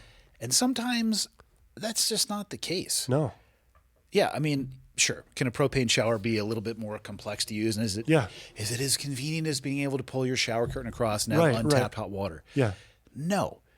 But I'm thinking of showering in the woods. Oh, come on. It's unmatched. Yes. I mean, and I'm, I don't take anything from it. I'm just also trying to, I'm trying to make this lifestyle accessible to a wider range of people that may not be so easily extreme in what they're willing to give up and or sacrifice. And so I just always enter the conversation with the knowledge that not everybody's me when it comes to but those were my best showers on the property. I mean, those were some of the simplest times. Like, I mean, for the longest time, I haven't thought of this for years, but, the spring overflow ran into this little horse trough thing. Well, rather than going and buying ice at the closest place that we could haul ice and keep it as long as we could in a nice cooler, that cold water that just comes out of the mountain became our little juice cooler, whatever. We had our cans thrown inside of that, in that little water trough, and it just the simplest things. But I mean, I'll still remember those memories when I'm on that deathbed that we talked about earlier as probably some of the most pure moments that we've had. And if shit does hit the fan, that system's still going to work. Oh, absolutely. Yeah. I think I take for granted how many of the fears have been erased from my mentality of what we can put up with and how do we approach this without this, and the problem solving and challenges that come with this. For us, buying what I'll say is raw land with not with nothing there other than just a couple amenities and working from there outward. It takes a long time. It takes a lot of work. I'm a glutton for punishment, because no matter how hard it is and no matter how the time span has grown past our initial hopes that we would be working and building on our forever home at this point. What was your initial timeline you gave yourself? I mean, I think Like, that had this thing knocked out in 6 months, no yeah, problem. no. The land. So we're on a steep slope of a canyon wall, timbered, not a lot of flat land at all with it, and initially at that time, back to, I guess, kind of ties back into the logging stuff. But my dad, one of his earliest woods bosses, became his longtime good friend and was much older than him. But when he passed away, he left my dad a Cat D7 dozer in his will. So my dad didn't really use this thing for a lot of things, and it wasn't a fancy, it was a late 60s piece of logging equipment, but he was able to bring that thing up there to our property and sort of help us reimagine what we could do with the land. And we didn't change a lot. We just maximized the flat, flat areas. Some flat. Yeah, we needed as much flat as we could. Yeah. We even with that, we have we're more spread out like a homestead of outbuildings than we can put everything within walking range of something like you'd see a modern house. But the property itself raw. So I think that we had this. We hadn't put our finger on it because we didn't know how we were learning as we went with development of a rural acreage like this. But I think in the back of our minds, we thought a couple of years at the most before we were maybe living in our forever home, if not at least building our forever home. And how many years ago was that? 3 years ago. So yeah, we're a humble pictation of what we thought we might be what we thought we were possible of. A little bit, there's a little bit of sometimes. I heard you talking about not too long ago that you hate, it was like on Full Auto Friday, but you were talking about, you just hate saying things, and then for some odd reason, they don't happen, they don't wind up coming true, and And I like to underpromise and overdeliver. Yes, and I've always been that guy in my personal relationships and my especially, I'm always learning different sides of business and but one thing I can tell you with being that glutton for punishment and trying to be committed to doing all of this homestead building on my own. Oh man, I can't tell you how many times I kicked my own self in the nuts with I said this, and God, I just have to accept that I can't. And so it sucks. It sucks. Painful tuition payments. It really is, and not taking any. It's a hard arena to play in. I mean, that's the strong point of that statement is that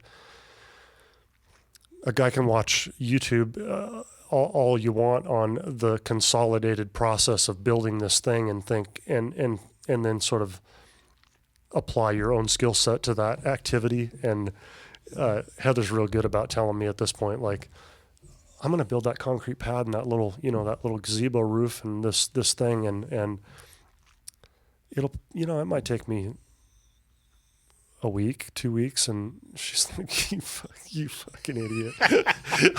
She's like, that's 2 months. I mean, you have to start really.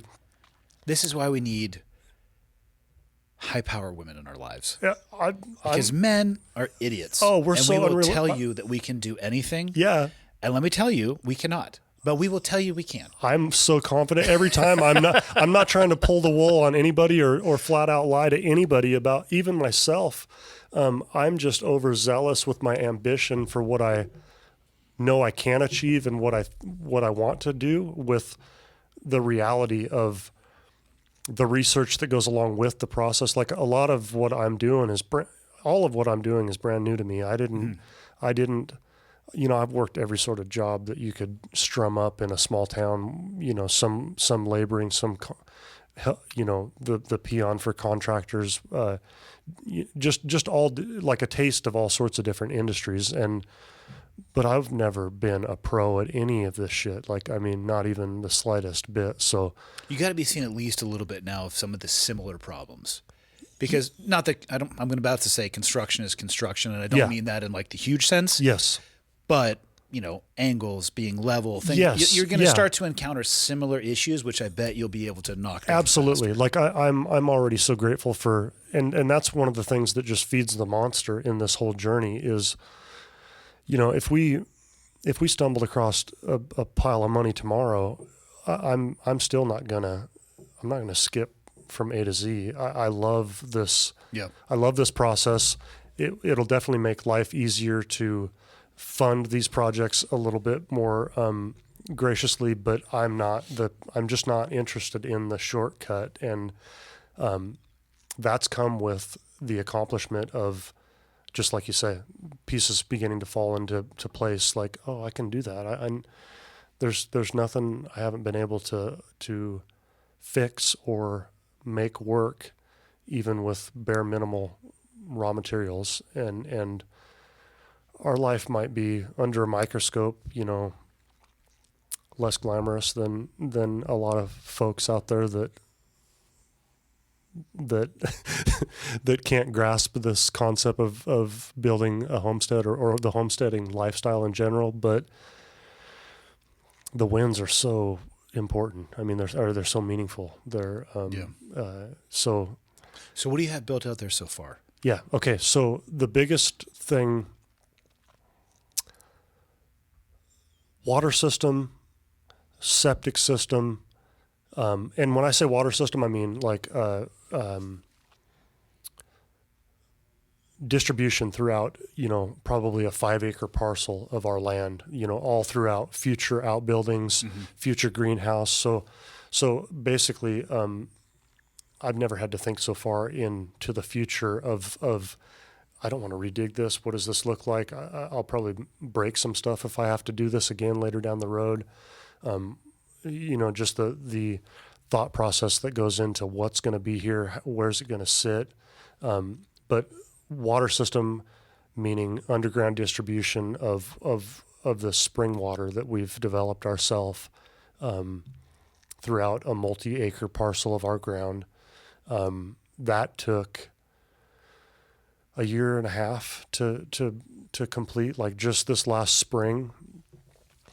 So I guess it was last May or April was the first time that we have used water out of a spigot. We had one water access point from the archaic spring that I had told you was already part of the property when we bought it. So we live off of a garden hose.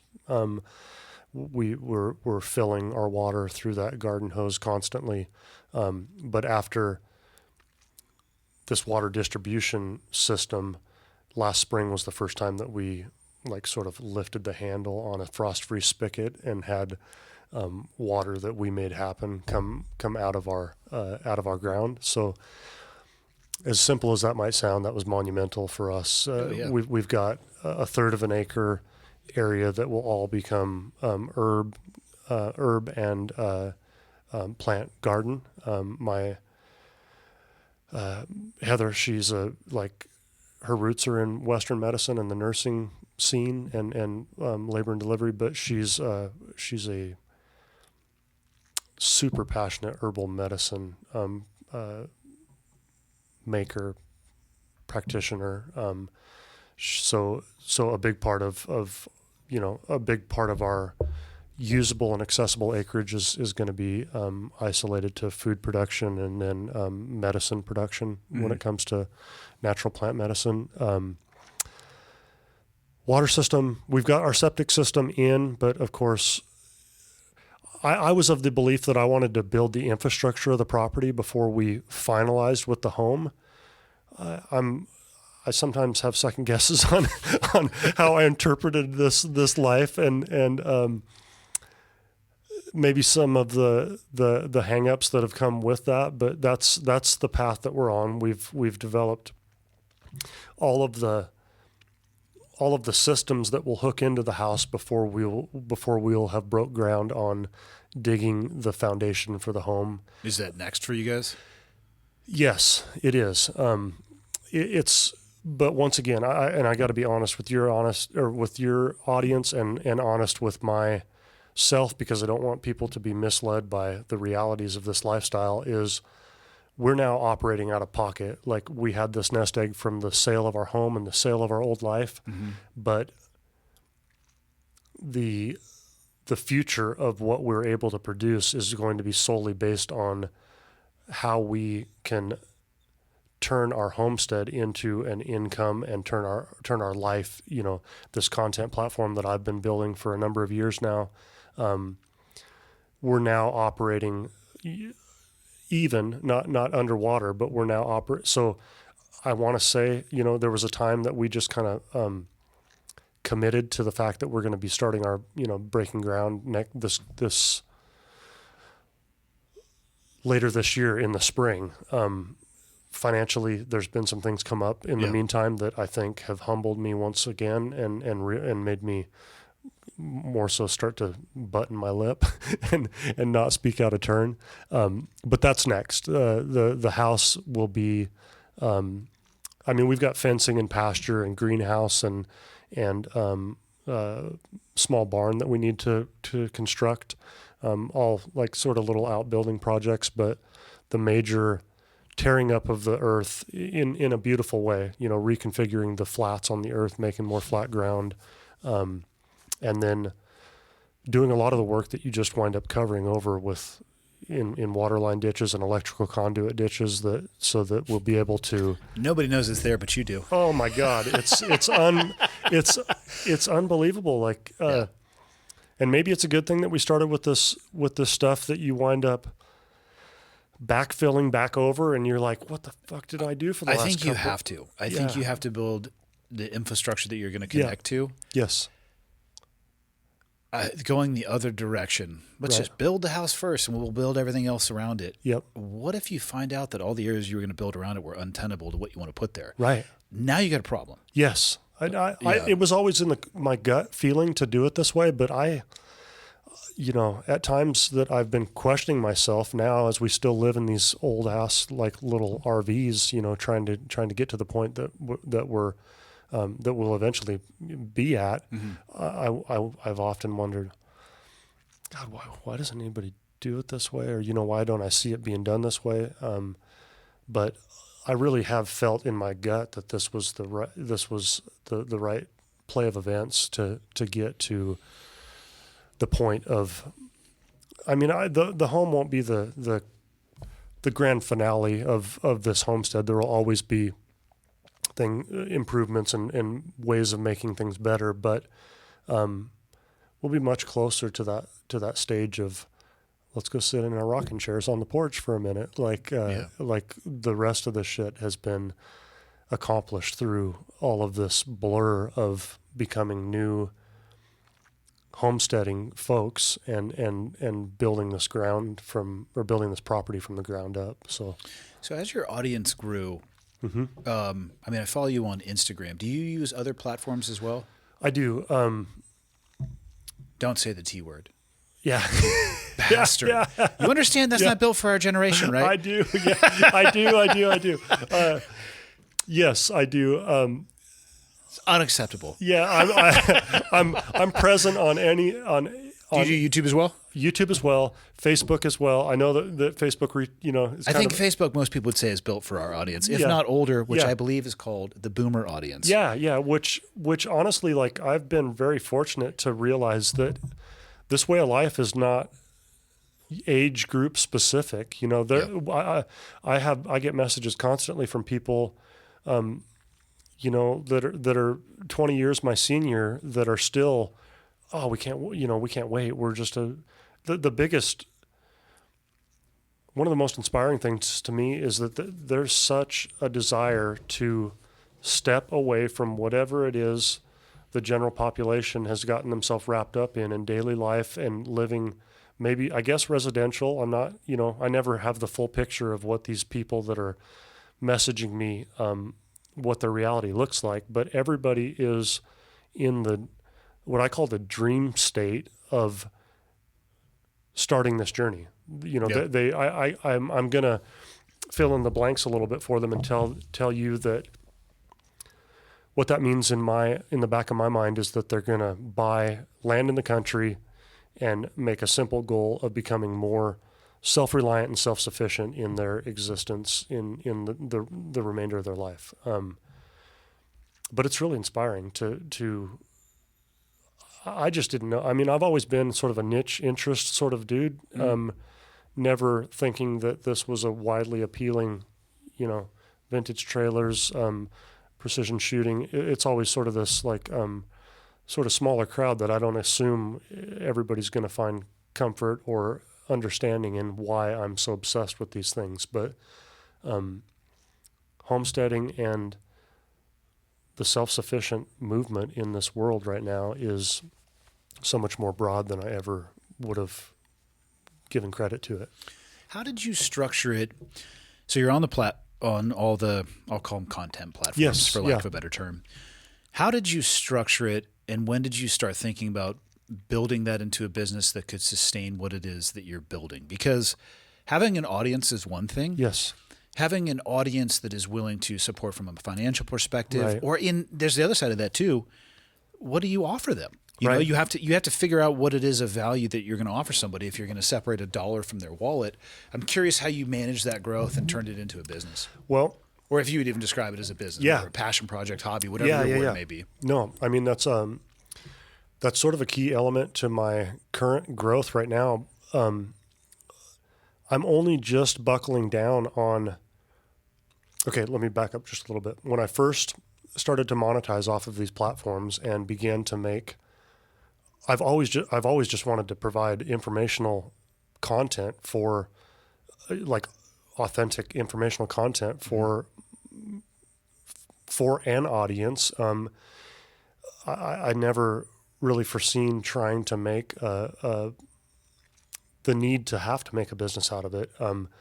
I would describe your content as, hey, I'm Mark. Yeah. This is what I'm doing. Sure. And this is how I'm doing it. I appreciate that. I mean, that's what it comes off to me as a consumer of the content you create. Absolutely. And to this point, I'm sort of a victim of my own lack of business and knowledge understanding to grow it beyond that, because initially I was naive enough to think that I've always been like just this ridiculous dreamer when it comes to all these different creative endeavors. And so when I first began to monetize, meaning reached these thresholds within the structure of the platforms, the requirements for whatever it is. Yeah. So I began to get paid for basically just the number of people watching my videos from these platforms about a year and a half ago. So about halfway through, we were basically operating off of our nest egg up until that point, from the sale of our home, the fact that we paid everything off. We have very little bills when it comes to normal people's lives, maybe. But I was really like striving to try to want to do more in the way of well, for one, I could see the nest egg running out. So I'm like, fuck, what the hell? How the hell is this supposed to work? We're on outgoing only here. Yeah, we're fully committed. Like, we're locked in. What the fuck? How are we gonna make this make something? And that, in a nutshell, is a learning experience all of its own. But to simplify, here I'm like looking up at the sky, often thinking, I don't know what's my next move? What do I do here to try to? I'm beginning to capture all sorts of people's attention, and that was always a orchestrated desire and hope in the back of my mind. But I never also foreseen that it would become so out of control. And what's the platform that you have the largest followership on? Facebook, honestly, really? Is 1.2 million. No shit. Yeah. And I say that, and I'm gonna follow up with the fact that they are the least concerned. Like, I don't know if they just signed on. Facebook is a real roller coaster of engagement. You don't, you can. There were times in those early days, so I was a product of understanding short form content fairly early on, and understanding. Not that I'm a pro at anything, but understanding how to build pieces of short form content. And prior to just about I knew it back from the early days of that T word, because that was the initial platform that anybody, that was kind of like our first taste of 90-second videos. And if not shorter, actually. Yeah, I mean, it could have been. I'm always stuck in this 90-second time frame, but that was. So I played around with that a little bit back in, probably like 2018, 2019 stuff, and I amassed a little bit of a following there, like 100,000 people, a lot through some of the DIY projects of my classic trucks. Building and doing, but I had this understanding of like sort of the way that you edit a short form piece of content. And then, so when I began to want to document the homestead and the projects and the work on the homestead, Instagram Reels was becoming, the place to be. They wanted a piece of that short form audience. So they began, prior to that, I was posting just carousels, like individual pictures. Mm-hmm. I love to write, so I was trying to which nobody reads on Instagram. Yeah, They're like, sweet picture swipe. Yeah, absolutely. Yeah. I mean, you spend an hour, in the morning writing this caption with Deeply well thought out caption. People are just all these feels, and you're like, yeah. So anyway, I just kind of had a little bit of a leg up on understanding short. Well, plus, if you were prioritizing TikTok because of the 90 seconds, the Reels come around, you can just use the same content in two places. Absolutely. So I began to post on. I went through a rebrand. Like I wanted to continue to grow this content thing. So I thought to myself, like, I had one sort of call sign, whatever you want to call it, like Instagram username. There you go. Back in those days, and it was the Highwaymen, similar to like the old band, right? Do you still have that? I do. Because that's a good one. I locked it in, yeah. And you could travel around, and that would be a really good name for like a serial killer that travels interstate. Right. That's where my head goes on that. I don't know what that says about me, but that was my first thought. Well, and it all came from the old, the Highwaymen as the band. Mm-hmm. But it was in alignment with my travels all over the country, rescuing these old Airstreams, and just the self-guided sort of creative life that I was able to live, living out of the back of my truck. And man, I would take that in a different direction. Yeah, I can see. I would take pictures of people from behind, so you can't see their face, and I would describe as the serial killer when I was selecting them as my victim. I liked throughout. You're liking this, aren't you, Michael? You can do this if you want to. I'm trying to give you content gold thanks here. for the advice. I love it. It's all pictures through like grainy windows. I'm like, this person I picked because of true crime is an this area. is what I would. You would find them buried amongst the ferns and moss. We should start a true crime show. Yeah, I feel like you'd probably get a visit from the FBI or somebody associated. I don't doubt it. But I mean, here's the thing. I didn't say I was going to kill them. Yeah. I said it would be in the vein of a serial killer, and you wouldn't be able to identify the people. You could take the pictures. And this is what appeals to me. These are the thoughts that I'm having. Yeah, these are the attractions. On to the next. Yeah. No, that's awesome. But I was having a little bit of a identity crisis with trying to bring this homestead content into what I had been trying to frame my life as prior. So sat down, probably winter of 2022 is maybe when I rebranded, and Modern Rural Civilian was all encompassing for I really wanted to create a category and a title of people that people could identify to that encompassed all of these passions that I had amassed over my crazy journey, and without trying to manage 3 different YouTube channels that were all very That would specific suck. to and I that was the big goal. Like, I was trying to, how can I be broad enough that I can begin to show people different areas of my life that I don't have to be so, am I going to just do these Ford trucks and build, or so rebranded. Facebook, I started posting through Instagram Reels on the DIY projects of tearing the land apart and rebuilding it with the infrastructure that was becoming my daily life. Instagram actually created this duplicate Facebook account that I didn't even realize I had. Probably started crushing. Yeah. The first time I fucking looked at it, it had 40,000 followers in just a couple months time. And I'm like, Thank you, this IG. this is not my Facebook account. Like, I have my own name on, but yet, so, back to the Facebook thing, I just I couldn't believe it. I mean, what I was a benefactor of, though, is once again, Reels began to really get traction with the world in general, the actual Instagram Reels portion of content. And does money from that just come from watch time, essentially? Yeah, views, I guess. Okay. Something to do with views or watch time. Yeah, or views. I mean, sometimes I question how much it has to do with engagement, but the shitty part is that there's no manual to any of it. No, there's nobody to call and ask, and there's no real people. You're trying to investigate it yourself and understand on a deeper level, how can I influence my own income here within the parameters of what. I don't think it's accidental that you can't find Oh somebody to no, talk to. well, here's the thing. There's incredible value. Yeah. So even as somebody who does a podcast, right? Yes. I upload this to the internet. We upload it to YouTube. I get very limited parsed data back to me about consumption. Right. But I know damn well that there is valuable upstream information. Not that I actually would know what to do with it, but I'm the same. I'm learning. Yeah. There would be the user device type. I'm sure would be their IP address.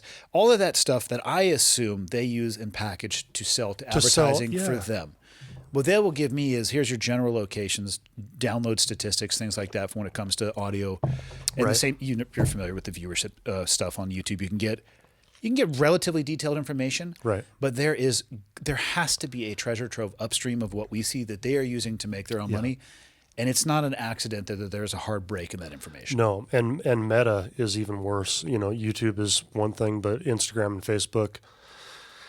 I don't even know that I don't think I've ever even really reached anybody more than an automated response when it comes to questions through the Meta platform. So the understanding of this and I'm grateful for any level of freedom that's come from this. So it's hard to try to be judgmental, but you're definitely. Well, you're not being judgmental. I think it's safe to say, and I know nothing about Meta or the internal workings. Yeah. I bet you they understand it down to a gnat's ass. I think they have me pigeonholed into. They not only have you, they have the monetization. They have so much aggregated data about their users. Yes. They have it down to a gnat's ass. They do. But they leave it to everybody else who is playing in their ecosystem, signed to the terms of agreement. And I'm saying this without judgment. Right. As somebody who participates, figure it out. Yeah. We got ours figured out. You figure it out. Yeah, you figure it out. See what works. Well, and that's what, okay, so time flies and I don't pay special detailed attention to this, but I think that Facebook wanted a part of the short form content action. Mm-hmm. So they began Facebook Reels.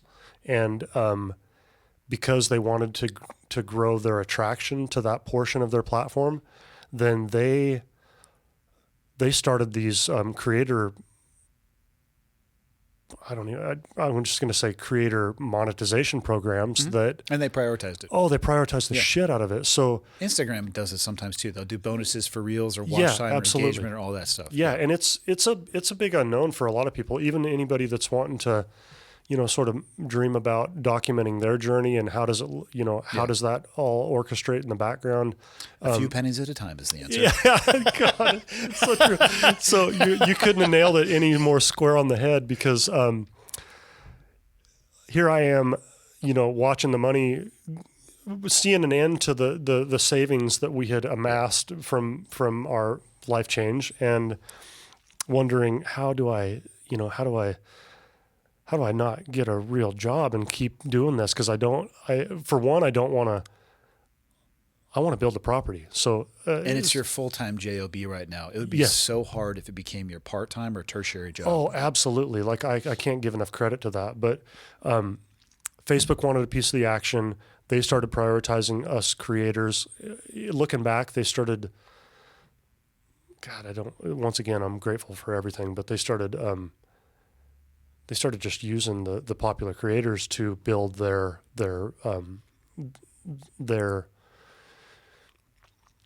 validity within that short form content, which, I mean, nothing new there. No. And probably, from a business standpoint, nothing wrong with that. That's a smart move, but I was sort of so here I go, just monetized off Facebook with this massive growth in a very short period of time in an account that I didn't even physically create myself. I mean, one year's time, I had 1 million followers on Facebook from an account that I didn't even realize had granted, I watched it grow from 40,000 up. Yeah. But the growth and the views and the amount of, so here I am realizing that these landmarks are coming down the road for being able to finally, make some money. Cause I'm not naive to content creation and the thought that there should be an ability to turn this into a living. Mm-hmm. That was always the back of my mind. It wasn't the priority, but it was definitely, this is going to hopefully be it's a real system. There's no reason to not figure out a way to utilize that to achieve your goals. Right. So I finally flip through these, screens within my professional dashboard, and I'm looking, I finally qualify for whatever that threshold is. It's saying, click to the next screen in order to see your approximate earnings. And I click one button and I go to the next screen on Facebook that says that I still almost shit myself, but I had an approximate earnings of $9,000 and change over the last 30 days from this Facebook account. That's fantastic. And I was first of all, I didn't believe it. I mean, I thought this is some scammy, just give us the last 4 of your credit card number and your social. Yeah. We'll be sure to get it right to you. Showing Heather, talking to my close loved ones about it. I'm like, I don't know. This seems legit after all of the framework that I've tapped through to get to this, but show me the money, right? Yeah. So I was naive enough to think that was just like the life-changing moment. I've never been super money focused and money driven, but I've always, in no lesser way of describing it, thought of that day that the break, that there's some sort of a break that happens where, so I thought, babe, we're good. This is our new baseline. It doesn't go down. It only goes up from here. Yeah. We need a convertible Porsche on our homestead. You're so awesome. and it's not far off from where my brain. You say okay, 9,000. Immediately multiply that by 12. That's our salary now, but we can do better. So let's say multiply by 15. Yeah, and that's one platform. There's others to come. So holy shit, did I? Dear Facebook, I'd like to be paid in gold bullion. Yeah. So I just thought, and obviously that's the least. I didn't have to ask my audience for anything to earn that, right? That was strictly off of their interest in my already natural, authentic life. So I just didn't think past that. I didn't think past the thought that this would. So once again, there's no boardroom meeting with Facebook saying, "Hey, we're changing the payout rate to terms and conditions or whatever it may be." Yeah, I mean, whatever it may have been behind the scenes, but I really did at numerous parts of my life think, this is it. Fuck, we did it. This is going to change our life. And within, that probably lasted, the first 6 months were life-changing with just Facebook money alone. And as they established their presence as a short-form content, Stop prioritizing those creators. they stopped. I still qualify and make money through all of those platforms, but the pay rate, without any understanding of what the pay rate was to begin with versus what it is now, like that same payday might be $1,000, $1,200 a month. It's easy to get or to want to get frustrated at Facebook for that too. Yeah. And the reality is, though, you and I, everybody else, we check the box too. Absolutely. We use this for free. Sure. Somewhere in the small print. Oh, for that sure. I didn't read. Yep. And I'm not going to. Yep. They've done fantastic tests on this. Yes. Where they'll put into small print just to see if people are like, hey, you sign over the rights to all of your children and all the property. Yeah, No, it doesn't stop anybody. The click-through rate is exactly the same. Oh my God. Yeah.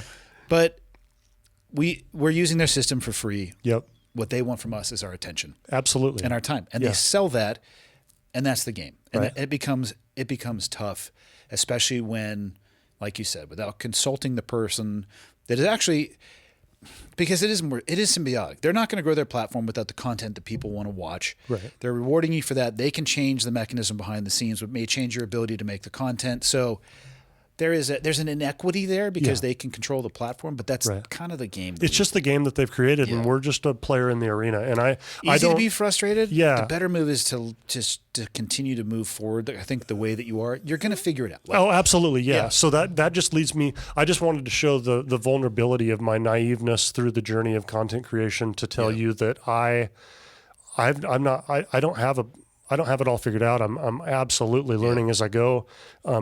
Only this year am I really trying to buckle down to and I say this year, meaning like a couple days ago, 2025. I'm How's that going for you? well, it's been You got awesome. a lot under your belt. Yeah. It's like 5 days. Just a new approach, not trying to maximize, trying to scratch the surface of opportunities to a deeper level to make sure that I'm not just clicking through something that could have amounted to, a relationship that I never seen coming. Yeah. Michael and I were, what was it? Were we having this conversation yesterday, Michael? About Looking at YouTube is probably the main visual platform. Spotify just recently added an audio or a video component to the audio. I was not even aware of that. It was in a beta for, 6 to 8 months. Yep. They allowed me into the beta program. It's offering the same thing that YouTube is. Yes. YouTube, though, I think is easier to share because Right. you can attach it to social platforms a little bit Oh, easier, sure. from what I've seen so far. Right. And I try to listen to the feedback I get on the show, and if I get a single point of feedback, I will read and listen to it. Yep. But when I start getting trends, I pay more attention. And it goes to what you're talking about.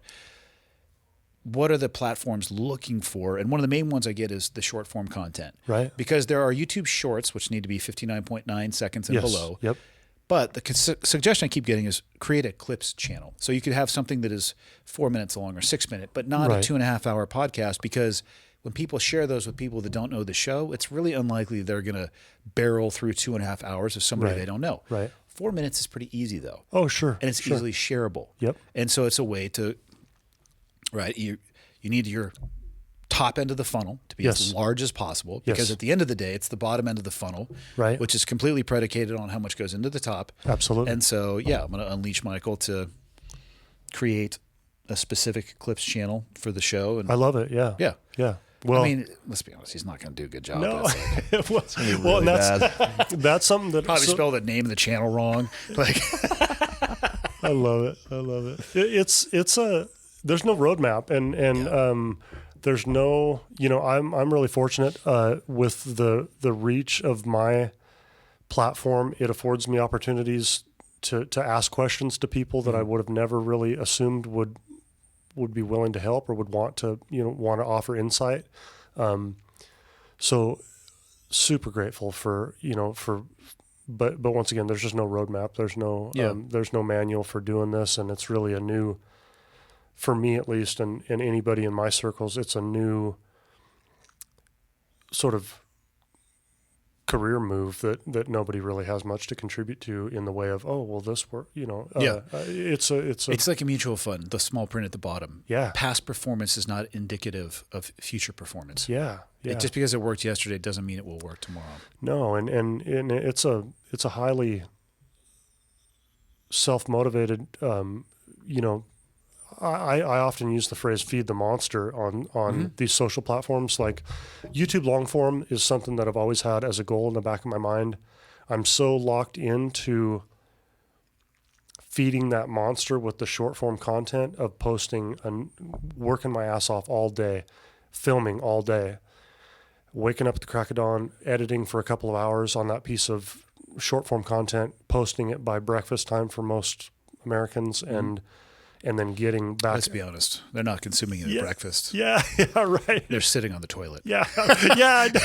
That's so true. Probably right after breakfast. No, that's accurate. I'm a victim of toilet consumption myself. We all are. What the hell else are you going to do? Yeah. What did we possibly do on the toilet before cell phones? We got an outhouse now, so it's Bougie. It's not at all. However, fuck, it's cold. It's so cold.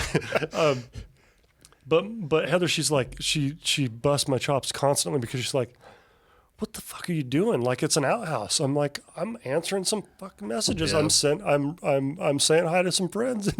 And so the discomforts of an outhouse will not take you out of perusing your social media even while you're on the John. May I recommend a space heater of some kind? Yeah, you may. Yeah.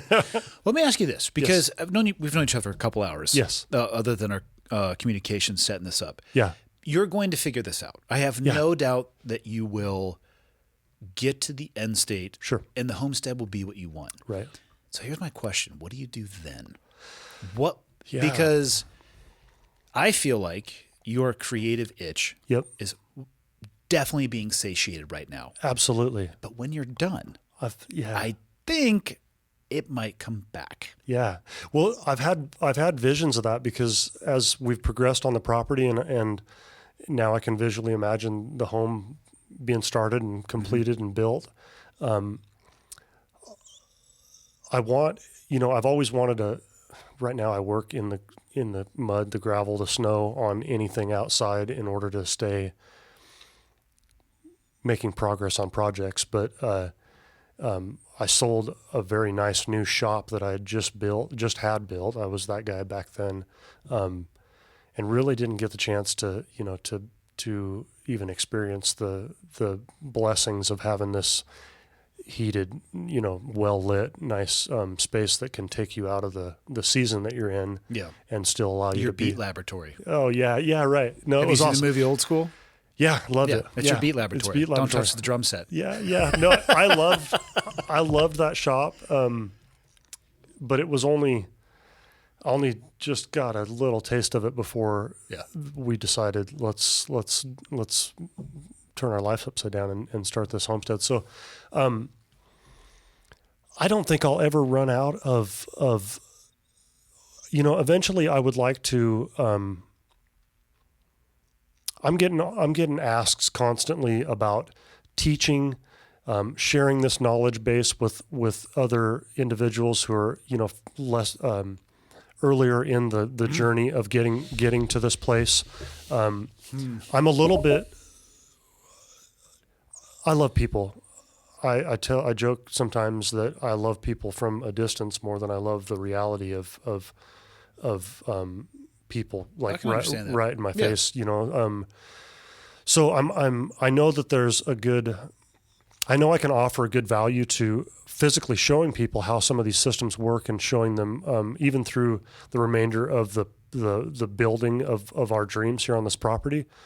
But I'm definitely reserved to the thought of bringing people, to the land to be able to. I don't think you need to. Okay. As you're describing this, and again, take 100% of the things I say with a grain of salt. Oh, because no. I'm a fucking idiot. Yeah. All right. And I've also never done anything homesteading. Yeah. You already understand content, short form, and you said today you have an interest in long form. I do. You don't need to bring people to your property in the era that we live in where they can connect with your property on a screen size of their choice. Sure. When you finish, you could always choose to build, because I bet the questions come to you in tranches as well, like septic, water, fill in the blank. Yeah. Who's to say you couldn't get to a place where you can do a smaller size project somewhere else on your property? But again, now you're turning that more into, let's say, a polished collegiate level course, for lack of a better term, where you're structuring it start to finish, A to Z, or whatever, numerically or alphabetically, whatever it is you want. Yep. That way you don't have to bring people onto your property. Right. But that could actually be the product that you are now providing and selling and giving them access to. Sure. You're already doing a lot of the aspects of that. You already have the audience. You're obviously capturing the content. You're passionate about what it is. Yep. Again, just spitballing it. I mean, oh no, it would prevent you from having to have physical people. Yeah. I'm so reserved in that. The further along we've got with the space, and the more I've, enjoyed the rural country life, I'm like, I don't even want to leave the property, let alone. Yeah, I'm so comfortable in this space, and I find it hard. There was a time that I was traveling all over the country doing these things, and I would have told anybody who would listen, this is my happy place, being able to explore all over the country and see new places and be mobile and kind of nomadic. And now I don't even like to go to the corner store down. Mark, you can touch the world. Yeah. I'm assuming you got a little Starlink out there. Yes, absolutely. Yeah, amazing. Yep. I honestly think we're probably 2 or 3 years away from Starlink direct to device. I agree. I can see the writing on the wall on that one. Yep. What do cell phone companies do then? I know. Guess what? Not my problem to solve. Have fun with that one. Yeah, I agree. You can touch the world from where you're at. You don't have to go to the corner store. Sure. And I don't know how DoorDash is out at the old rural. Yeah. You can bring the corner store to you. It's probably a little bit better established here, but I think there's a path for you to scratch that creative itch, but also turn it into a very rewarding, whether that be personally or economically, platform. You already have the platform. I do. I'm just, at this point, I'm just realizing that I'm actually taking a little bit of a gut punch to realize that I thought I'm not as well equipped to know what the right move in development of a business around this audience and around this sort of tribe of individuals that I've amassed, and really trying kind of taking a step back to realize, and I'm asking anybody who is willing to to offer insight in this. How do you do that? Like I've been so successful with just my authentic way of conveying this lifestyle to people that I haven't tried to funnel anything. I haven't tried to. I think you just answered your own question. Yeah. I think if you can maintain being who you are, right, that is the best path forward. Sure. There are, and I think anybody can see this anecdotally. This is what I see, at least. Yep. For whatever it is you're looking for, there's somebody on the internet selling it to you. Right. There's probably 10 people selling it to you. They might sell you a system. They might sell you a master class, a seminar, whatever it is. Right.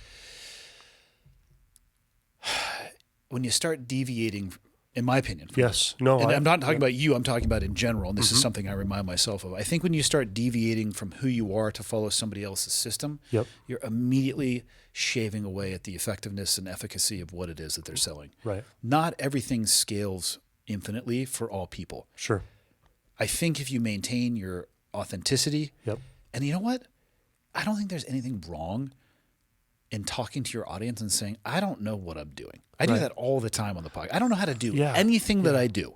I love that. And I will tell people, like, Michael, how many T-shirts do you think are in my garage? In hundreds?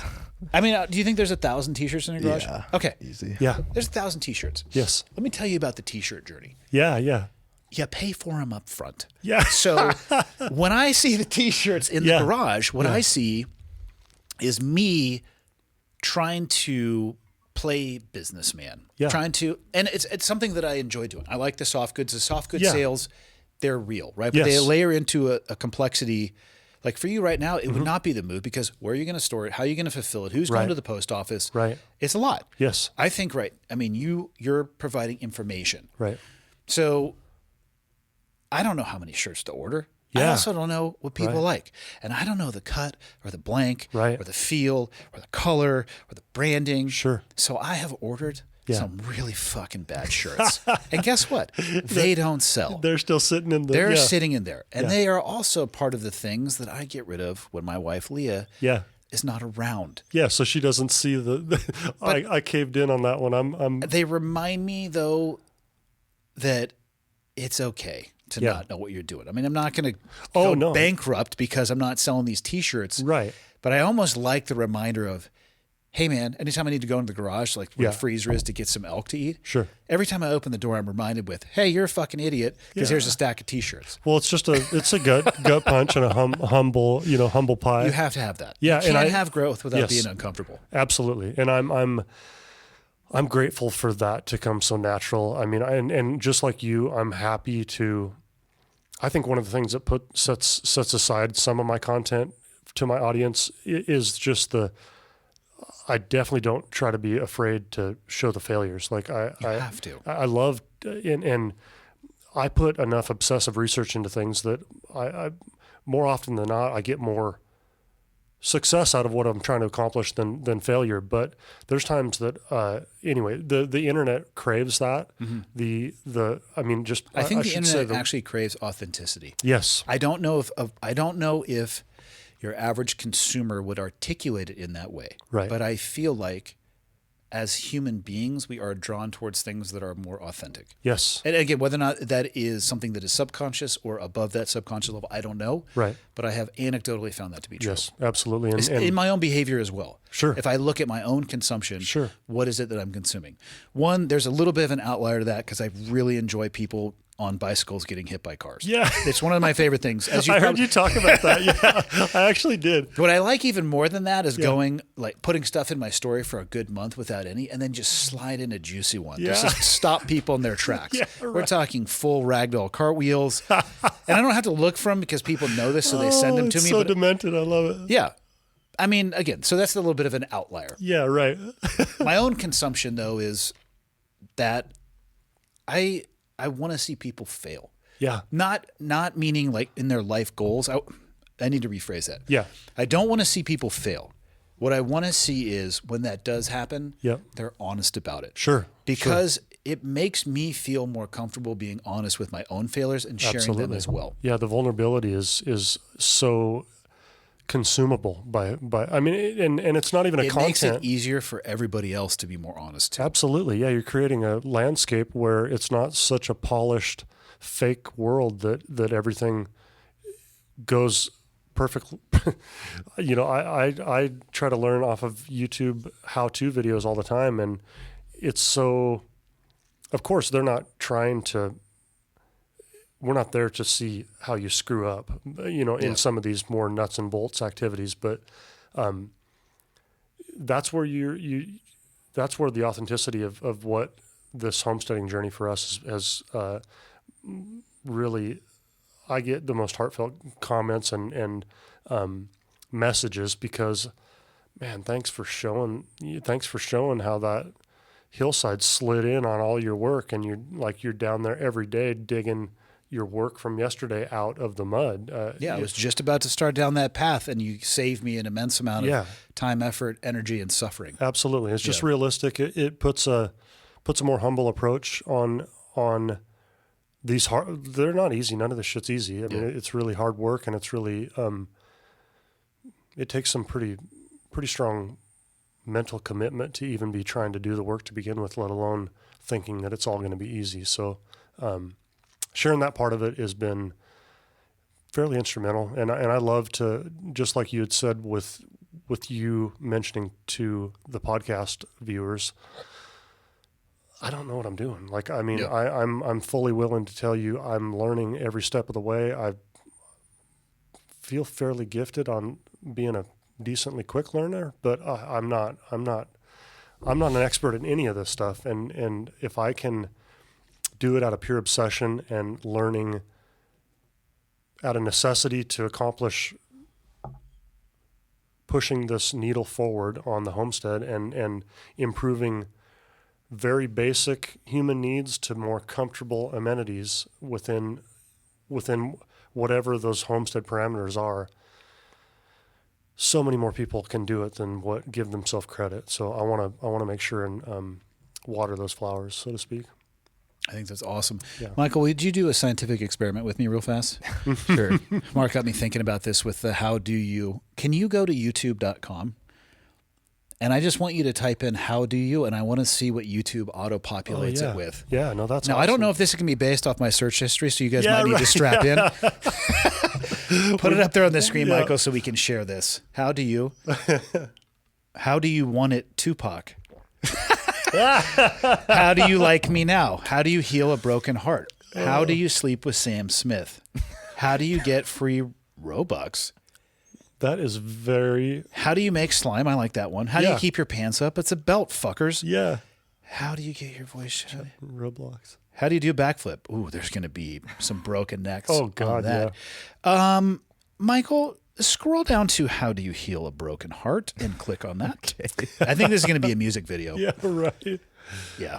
Okay. Lyrics, yeah. I was going to say, if there was a play-by-play of like a yeah. 22-year-old dude with lettuce hair, Yeah. my heart is so broken and I'm going to teach you how I got over it. This is the steps. Oh, that's awesome, man. Shit, man, we've been at it for almost 2.5 hours. I want to get you back to Heather, but Yeah. I want to close out on,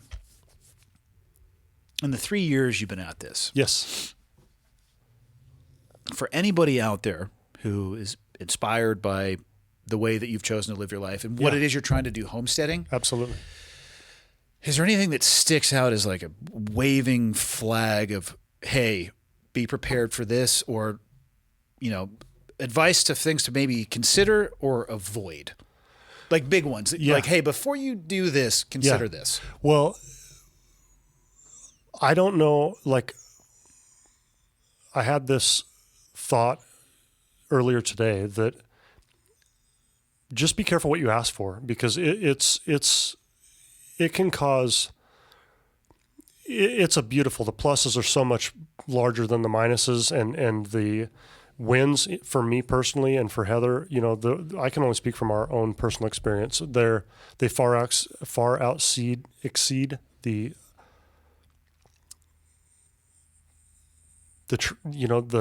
discomforts and things that our life looks like right now. But I don't know if people really know what selling everything and beginning on raw acreage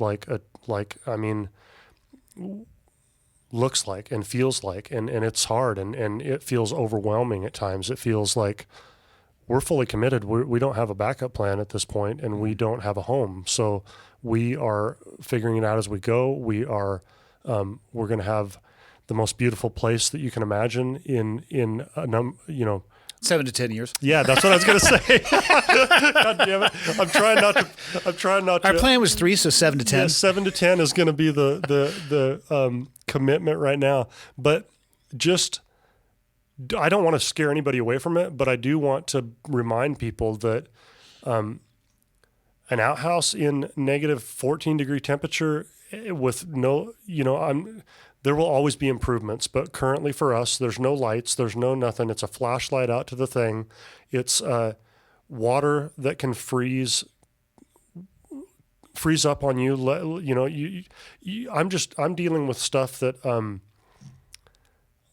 I'm prepared for and goofy enough to put up with, but I also don't. I just want to make sure that when people have the idea that they're going to buy at least the raw land version of what I'm trying to teach people and show people, that they understand that I used to be so focused on a single project and like, okay, let's start that and finish that in a matter of weeks, whatever it may be. But I'm now juggling no less than a dozen different major projects throughout this property. I mean, I never thought my mind could even really tolerate that, let alone there's days you feel like, am I ever going to, am I just starting shit to start shit? Am I ever going to finish and see the fruits of all this labor in any one of these particular projects? It's my average Tuesday. Yeah. I mean, it's humbling, man. It's so humbling. So I guess I would just warn people of the hardships that come along with it, but I would also follow that up with, if you're really trying to do stuff from the ground up, like we've chosen this path for us, there are appreciations that come from, like I've found myself calling them like a circle of life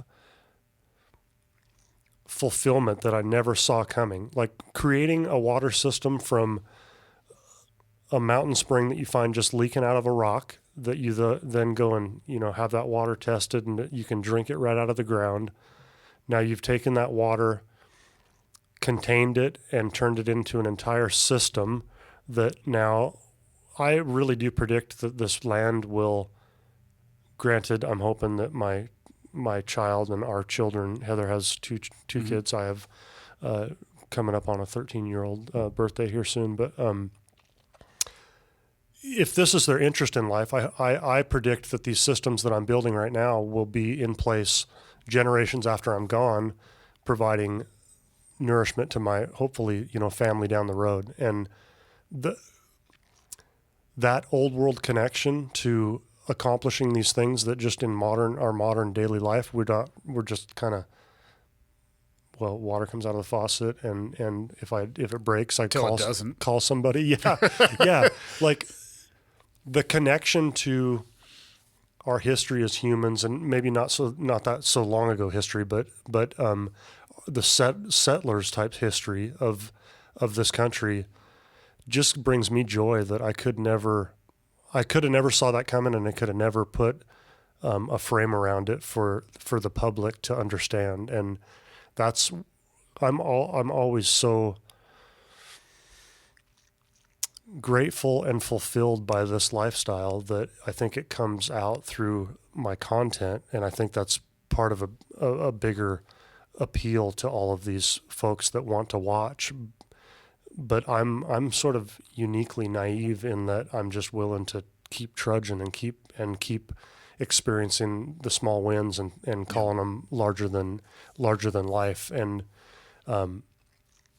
but it's a hard life, and the wintertime for us, everybody's climate's going to be different. Everybody's version of buying property is going to be different. I think that there's a lot of people that would have the opportunity to go buy, a sort of a retired farm that's got barns, that's got a farmhouse, that's got these other things. And I can't tell you exactly what that looks like. But when you're trying to do it all on your own and you're trying to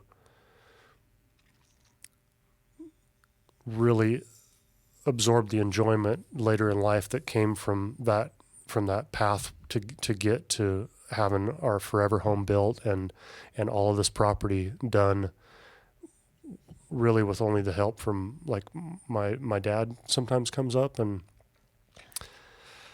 but it's unmatched for me. I mean, the enjoyment is, it makes me understand why the West was settled. I mean, it was harder than hell and people died left and right, but the enjoyment that comes from the point of going from a wagon to a cabin and going from hauling water from the stream to water that you finally somehow piped into your place, those accomplishments and those improvements, they just make me feel like tied to the land and tied to our existence as humans. I think it would for most people. Yeah. Promise me this. Yep. Come back in a year and a half or whatever, and we got to keep doing updates. Oh, I'd love to, man. Okay. Absolutely. Yeah, we'll just make it the first episode of many. We'll just keep going along, and then when you're done, we'll publish your address on the internet so people can come visit you at your house. Spare me. Awesome, man. That was great. Thank you. Yeah, I appreciate it very much.